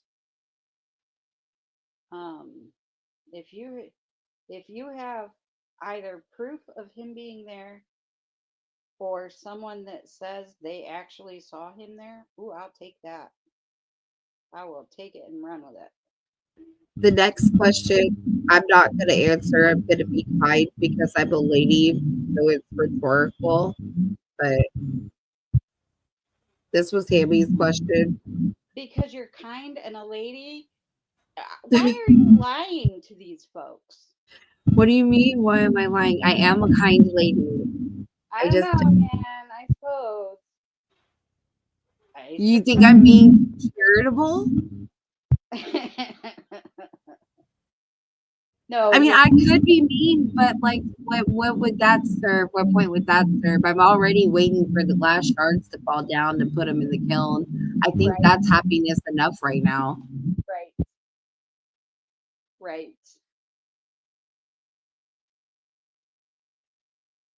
And I can't believe you would say that I was anything other than a leaf. No, you are. You're wonderful. I You am. know, I treasure like the relationships that I have built. Like there are folks in this whole sleuthing arena that I treasure because they're just good people. And then there are people that I treasure because we work well together and they're really valuable sources of good information. And then there are really special people that can do both. And you are one of those people that you are not Oh, only really, really helpful in my research and my work, but you are also a damn good human being. There thank are you. very few of you that can tackle both of those roles, and you all know who you are. And some of them are even in your comment section. Sure So are. they are very, very, very much appreciated. Gritty and Christine in chat. I don't know about y'all, but I've been a crybaby all week over this, especially after today. But I love you all, the girls and Rick. Happy Valentine's Day. Oh, you're so sweet. Don't Thank you. don't cry over this, Big JD. Like, don't cry. Things are looking better and better. I don't know if you saw today's filing. I suspect that filing today was a group effort. And I think that Andy Baldwin probably wrote the filing. Oh, but those footnotes are where it's at. So if y'all go and read that today's filing, don't miss the footnotes because there is some snark in there and it is spot on. It is I, so good. So, so good. I have to admit, I haven't read it yet because I got a little bit of a headache earlier, so I had laid down and took a nap. But I'm going to read it, and I'm sure that I'm going to be having a fabulous time doing so. Yeah, I suspect that the footnote writer is not the main document writer. I suspect that I know who both people are, and oh, it was primo. Today's filing was fucking primo. I had nothing to do with it. Oh, but it was good. It was really, really good. Well, So are you gonna? I don't want any spoilers, but then I kind of like, yeah. I am I gonna be like through the roof today? oh yeah, yeah, you'll like it. I'm You'll so like far it. behind. I'm exhausted. Like to be honest with you, like I have had very minimal sleep, Lock a and door with your morning coffee and get your day started right. yeah. So I I was going saw to watch somebody criminality. crawl. I saw a little bit of criminality. I haven't read the whole document, but I caught a couple of YouTubers that were doing it. Criminality is reading it, and somebody else was reading it, and I stopped in on their live too, just to say hi. I try to do that. I try to drop in on folks and at least Yeah, visit the neighborhood. say hello. Yeah. Especially folks that are putting in some good hard work, you know? Oh, I cannot remember. I can't remember who the other one was. But anyway, so there are lies about it. But oh, there are some burns in those footnotes. Yeah. Excellent lawyering. you Okay, know. well, I can't wait because Free Ricky Bay says I am going to be screaming. Oh yeah. Oh yeah. Oh yeah. Oh yeah. Oh Criminality. my gosh. Like I can't wait. Mm. Oh boy. So what about the cell phone Greeno found and did that get turned in? Funny you ask about that phone. So Greeno tells a story about finding a cell phone. And since he has told that story himself, I feel like maybe I should flesh that story out a little bit since he told the story himself.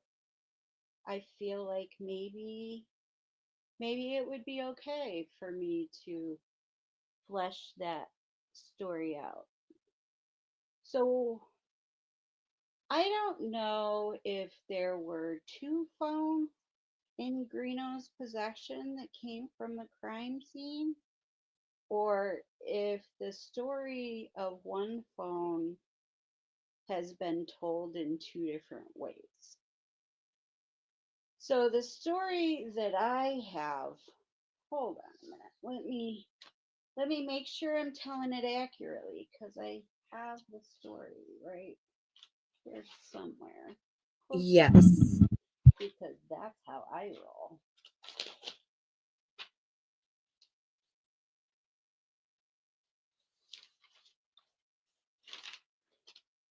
I have to excuse myself for a second. I'm gonna step away.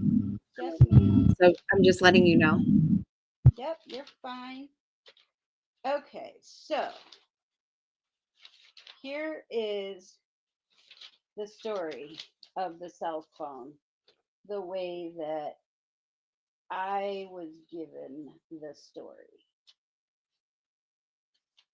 So apparently, someone went out to the crime scene. While they were at the crime scene, they picked up a cell phone from inside the crime scene. They then didn't want to get caught or get in trouble for having trespassed or having been in the crime scene, whatever their motivation or their reasoning was.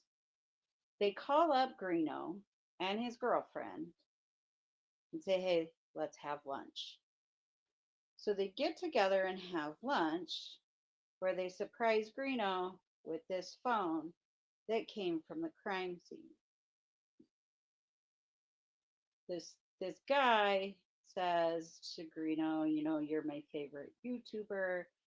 I can trust you with this. I know you'll do the right thing with it." Um, and this guy gives Greeno the phone. Greeno says that he's going to turn it over to the command. Great, right? Great. So they get home. Greeno's girlfriend says, "Hey, let's run over to the command center." Greeno says, "I'm not giving them this phone." So Greeno's girlfriend can't get him to give this phone to law enforcement. So when Greeno and this girl break up, she took this phone, or he left the phone behind. I'm not real certain on specifically how that happened. She ends up taking the phone to law enforcement and explains the delay, why it wasn't given to them right away, how she came to have this phone, and how he came to have this phone. And so that phone was taken into um, custody of the police department. So Then I heard Greeno telling the story of how he found the phone or a phone in the crime scene and how he wasn't gonna turn it over to law enforcement. And his reasoning is because what's law enforcement going to do with it? They're going to stick it in a drawer. They're not going to find these people. So instead, I'm going to be the nice guy and I'm going to figure out how to get it back to the owner.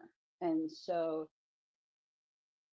he figures that doing a YouTube about this phone is going to magically get this phone back to the people that lost it.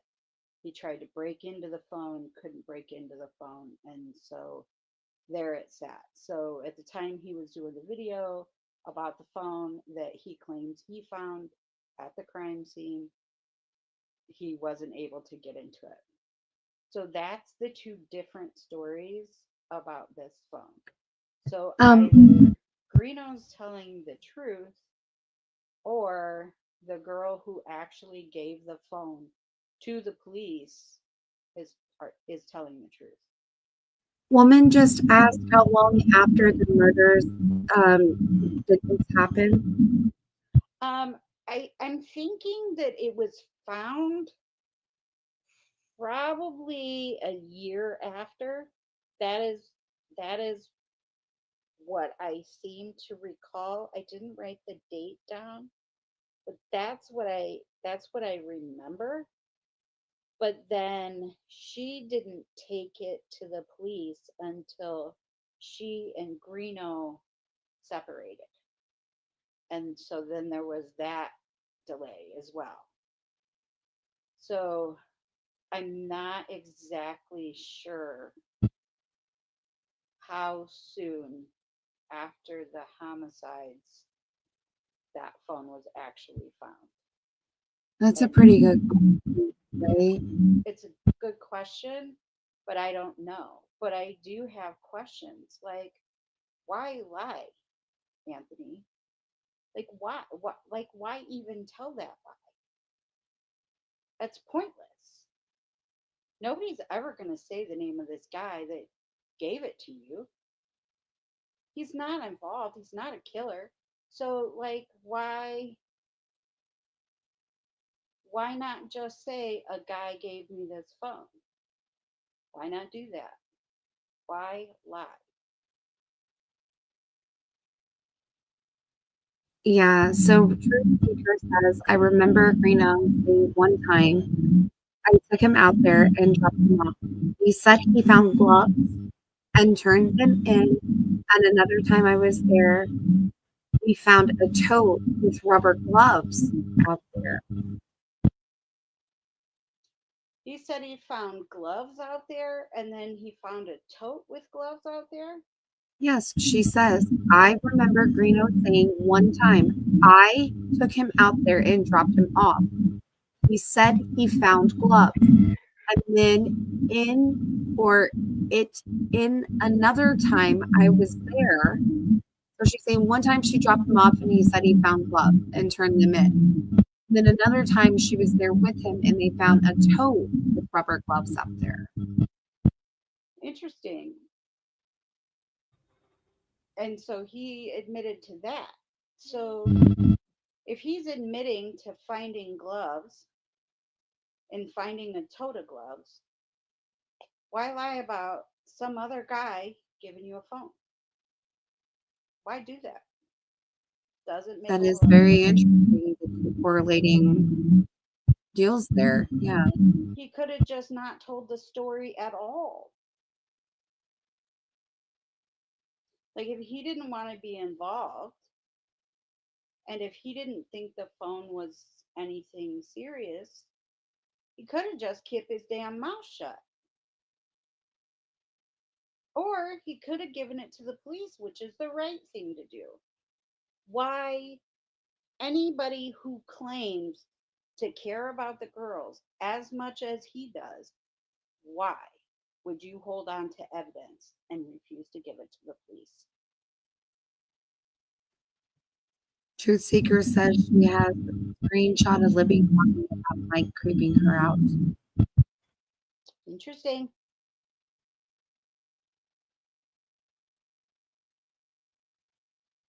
Okay, so we're talking about facial recognition technology and why it's not used.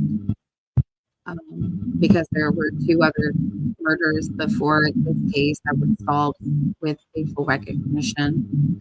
Oh yeah. So there's questions about why that wasn't an asset that was explored to be used. Or was it? And we don't know. You couldn't see. You couldn't make any features out of the video of Bridge Guy. So what the very short, what was it, 5 or 8 second clip that you guys saw of Bridge Guy, that was a very heavily enhanced video. That was not an original video, not even close to original. So it had blurring tools, it had de-blurring, it had light filters, it had all kinds of things that had been done to it to make it as clear as humanly possible, and it was still shitty. Like, people can't even decide on whether he was carrying a gun or a fanny pack, and apparently a bug sprayer. So the facial recognition software would have never been able to identify a human being out of that pixelated mess. It was just not going to happen. He was so far away in the distance behind Abby that you couldn't see him. Like, he was teeny tiny, like, and way back in the distance. So there's just no way that once you blew him up, like any picture, if you take a really small thumbnail type photo and you open it on your computer browser and you try to blow that bad boy up the size of your computer screen, it's going to be an unidentifiable pixel mess. And that's what the Bridge Guy video was. Like, once you blew it up, it was just, you couldn't really even identify like facial features. Right. It was just unusable. Okay, so Liberty Justice has some very interesting comments here. So the first one was, you didn't know about the bullet casings that were confirmed to JM by IMPD, yet not placed in evidence. And it says, there were items that were confirmed by LE and AW, but not part of the evidence. Dolls were only at the dump site. I saw them. It used to be an old dump site near the north side of the cemetery. I don't know. This person says, never thought anything of the dump site except bottles, strange stuff, and bicycles and dolls, etc. Just junk. I do remember back in the day, Randy Gravitt did a video. And he said that him and a buddy were out in the area. They were walking around and they found bikes in that spot. Remember that spot on my video when I did this, when I went in through the cemetery entrance, right? Yeah. They've redone it now. They pulled it in, but he said there were bikes in that little drop area right there. So, asking about dolls at the crime scene and then saying that I didn't know about a dump site is no, he's talking about a bullet. Hold on. It says, I didn't see a question there. No, there wasn't a question. I guess not a question. I said they were interesting comments. But okay, so it says, I guess I'm missing this. Maybe I'm hitting from another conversation, but I thought I thought the statement was interesting. Okay, this is why I brought it Yeah, up. there's a dump out there, but it wasn't where the bodies were at. So there weren't dolls at the crime scene. There wasn't, that It's garbage was not at the crime scene. It says, keep in mind you only know what was found based upon what the state wanted the defense to know. You didn't know about the bullet casings that were confirmed to JM, Julie Melvin, by IMPD yet not placed in evidence. Remember, I sent you that video a long time ago, okay? And it was a video. I remember specifically Julie Melvin being on a live stream. I specifically remember Noe was there and somebody else. So Julie talked about that she had some interactions with some officers who had confided in her about bullet casings. I specifically remember hearing that, and there was some talk about evidence that had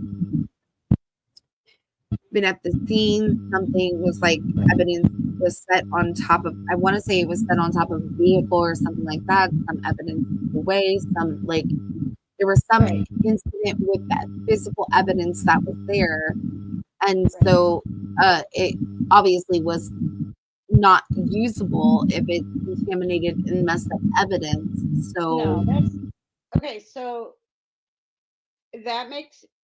So here's what's happening. So Liberty is making an assumption that I don't know about the other bullet casings. I do. They were in evidence. They so there's that. So they just weren't they weren't compatible with Rick's gun. So there were other bullet casings out there.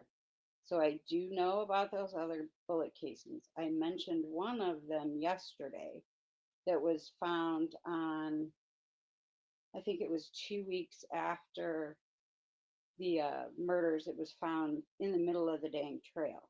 There were bullet casings all over that place. There were people out there shooting all the time. So I am familiar with the extra bullet casings. They just weren't evidentiary value at trial. So this person was saying that as far as the dolls were concerned, that it was an old dump site near the north side of the cemetery. He said he saw them, or he or she, Liberty, saw them. So yeah, I don't know. They weren't in the crime scene.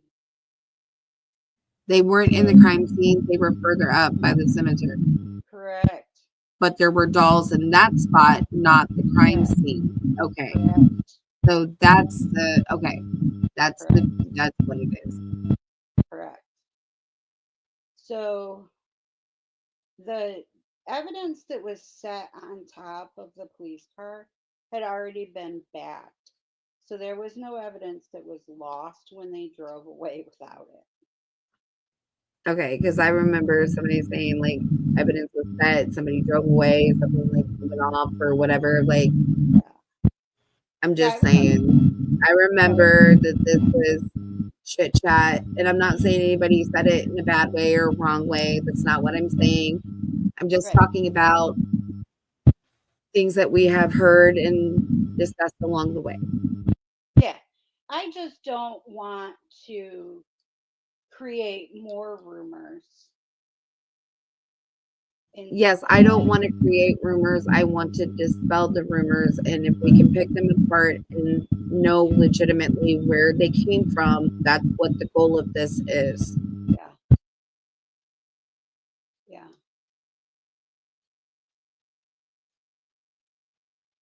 Yeah. So I'm aware of a dump site. I get it. Yep. I knew that's there. I'm aware of the other bullets.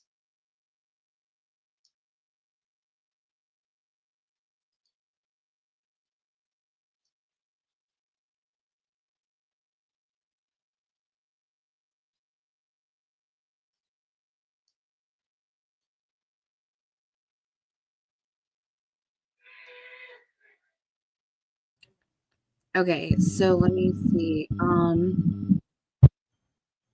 So is the phone pic accurate with the condensation and leaves on it that came out in the filing that Nick shared?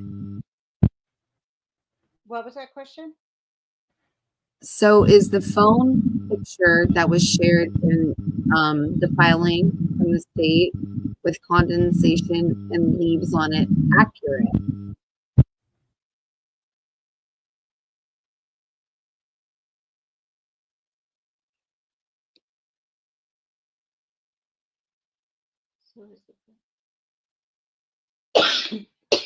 Yes.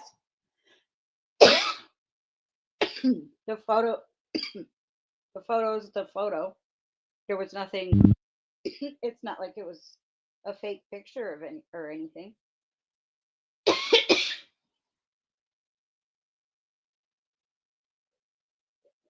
Okay. So Liberty had said after like the doll thing, right? Never thought anything of the dump site except bottles of strange stuff and bicycles and dolls, just junk. Yeah. Yeah, it was just junk. Blood in an upward pattern on both girls. Correct. Um, Well, on Libby for sure.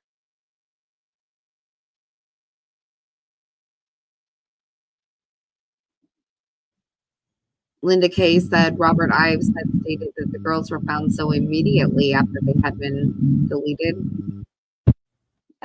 Yeah, but immediately to cops can mean a whole lot. Finding them the day after they disappeared, yeah, that's pretty immediately. That doesn't really mean like within hours or within minutes, but even the next day, that's pretty immediate.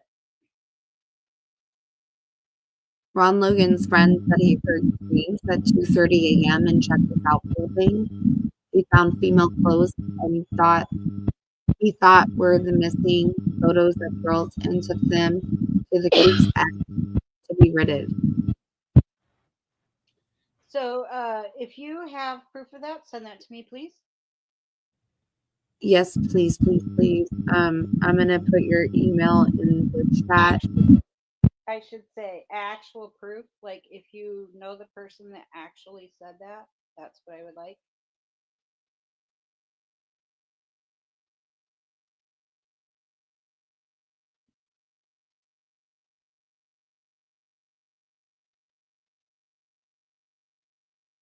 Because that's interesting. It is because it would make like the scream that the other individual heard around 2 a.m. You know what I I've mean? never heard that anywhere. Whatever that is interesting. I've never heard that anywhere.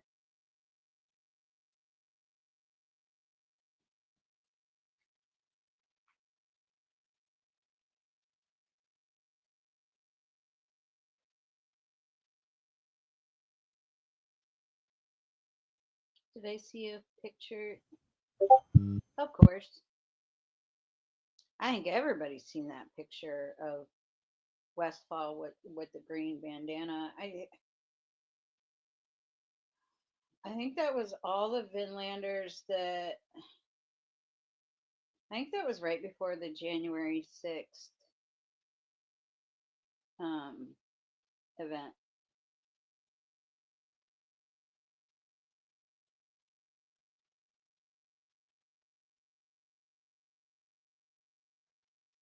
So that's too speculative for even me. I can't.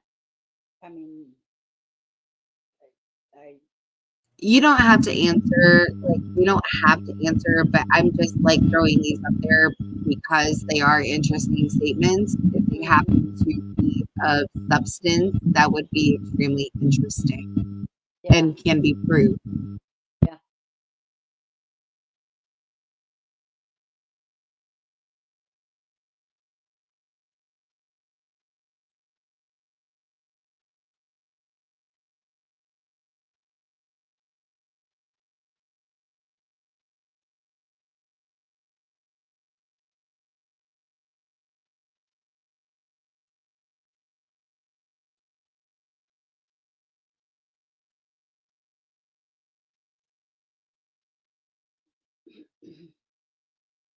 Sorry, I'm kind of fielding the rest of the way to see if we have anything else. I'm actually getting like a little bit wore out, tired. Yeah, me too. And I don't want to miss anything that anybody has shared. Everybody has been so gracious and kind, and I think this has been a really productive session of us working as a collective. Me too. I don't know if you like want to do this again soon, or like do you want to wait a couple of days? Do you want to do one tomorrow? Like, Yeah, I think how so. do you feel about this? I think we'll wait a bit so that I can get some files. That way we don't get quite as sidetracked into um, speculation land. I think that Yeah. if I it seems to work a little better when We have it planned out. yeah. And today I that was my plan for today, but I spent so much time looking for the actual records of these groups of girls that um it I just ran out of time. Yeah, because you got to take the good with that. So we will do this again, y'all, to get more information. We need to give some time to gear up more stuff. Please bear in mind, like I said, and Christine indicated, like when she's searching for information, sometimes this database can take several hours to bring back the hit points. Yeah, one name. It takes Off hours. one name. Yeah, we searched one name and she did 4 hours the other day before we got a lot of narratives back for that one name, but it took a long time. So please be sure to bear that in mind. Again, if you guys have any questions or concerns, please drop them in the comment section. Christine, your email is spouser00@gmail. CSALZE00@gmail.com. Okay, hold on. I'm gonna put that in the chat.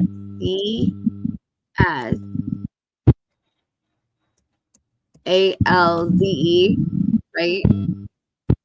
00@gmail, right? Yep. Okay.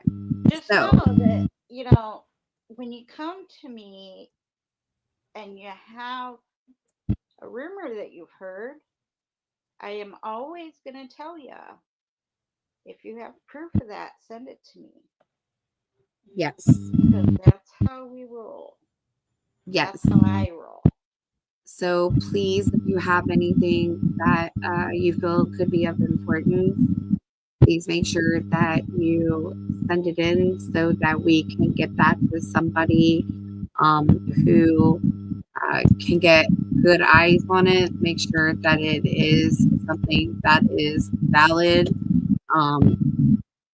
And yeah, so we want to keep this. Verify stuff. I'll do the due diligence and I will work to verify stuff. Even if it sounds like something that, may have been a little sketchy, or if you feel like it's silly, but you kind of can't get over that feeling, send it to me. I'll vet it and then I'll let you know Yeah. what the results are. I'm not going to tell people what to think or how to think. Like that's just not how I roll. But I will take information and then I'll look it up and I'll tell you what it is. And if it comes out to be uh, something that just isn't viable for me, then feel free to say it ad nauseum, just not to me. So until then, I will work to try to vet whatever it is that you have concerns about because you might be right. Who knew? Who knew that we were ever going to be in a place where we were thinking that these frickin' pagans did this? Neo Nazi pagans. Who ever thought that that was going to be a thing? Well, whoever thought that we, the people, would have to go through and find all of the freaking answers ourselves instead of Yeah, the that's people right. that were supposed to be doing this job. Yeah, So we pay people to do this shit. Oh wait, I'm that's one of right. those people. But you Taxpayers' know, money. right? You pay serious money for other people to do this work, and you know, it's all right. I'm not bitter, but No, it'll I be would be bitter like, because they ain't even paid you and Erica for all the work that y'all did. Y'all still ain't been paid. And that's right? some vote for. Yeah, yeah, it's a bit of a hard pill to swallow, but it is what it is. We'll get it figured out. We can't even figure out whose fault it is. Yeah, There's but a it'll whole come lot of, there's a eventually. I'm whole sure lot of they'll get it mystery, situated to get you paid. But it's just the hurdles that you have to wait for to go through to get paid is insane. But right? It is what so it is. yes, so again, ladies and gentlemen, if you guys have any questions, concerns, please feel free to pop them down in the comment section. In the chat, I have posted both my and Christine's contact email. If you guys have something of viability that is valid, you need to get it to somebody, please feel free to drop a line with that information. We really appreciate you guys coming and listening. We hope that this was very informative. Hope that cleared up some more questions. Hope it generates some healthy discussion throughout our community. And do you have anything else that you would like to say, Christine, before we end it tonight? Nope. Reach out to me if I told you to send me stuff. If it's too much to type out, or you don't want screenshots to float around or whatever, if you just send me an email and say, hey, I saw you on Gritty, I'll send you my phone number, because that doesn't bother me at all. My phone number is kind of out there in the interwebs anyway. Like, Yeah. so if you know, if you have Gritty's number, ask her for it. She'll give it to you. Oh, only like maybe 2 people have my phone number. I have Not a lot of people have yours, huh? no, I am a low key type of gal. I don't give my number out to everybody, and I don't do what I do for just anybody either. Yeah, So mine floats around quite a bit, so my number's kind of out. It's kind of out there. well, people are welcome to hit me up on Discord, hit me up on email. Yeah, so yeah, and one more. Hit her up, hit her all over, hit her often. She likes it. One more thing that I would ask of everybody, please, is if you have seen these videos and they resonate with you and you would like to get this information to start spreading it out to other people who may be interested in the case or maybe coming into it, please make sure that you guys share this out far and wide so that we can get the information out there. And all it does is just build our group of collectives that can help to try to solve some issues. So, all right, guys, love you like that. I'm looking forward to you having members only. Those are going to be fun. Oh yes, the members only is going to be the juicy stuff. So, it's going to be yeah. fun. You all think I'm fun now. Holy shit. When I don't have to worry about being screenshotted and screen recorded. Ooh, boy. Ooh, Grizz, you are a bad boy. How dare you come in here into the playground and not talk? I am so bad at you right now, Grizz, but I love you still. All right. So, all right. See y'all. See y'all. Thank you.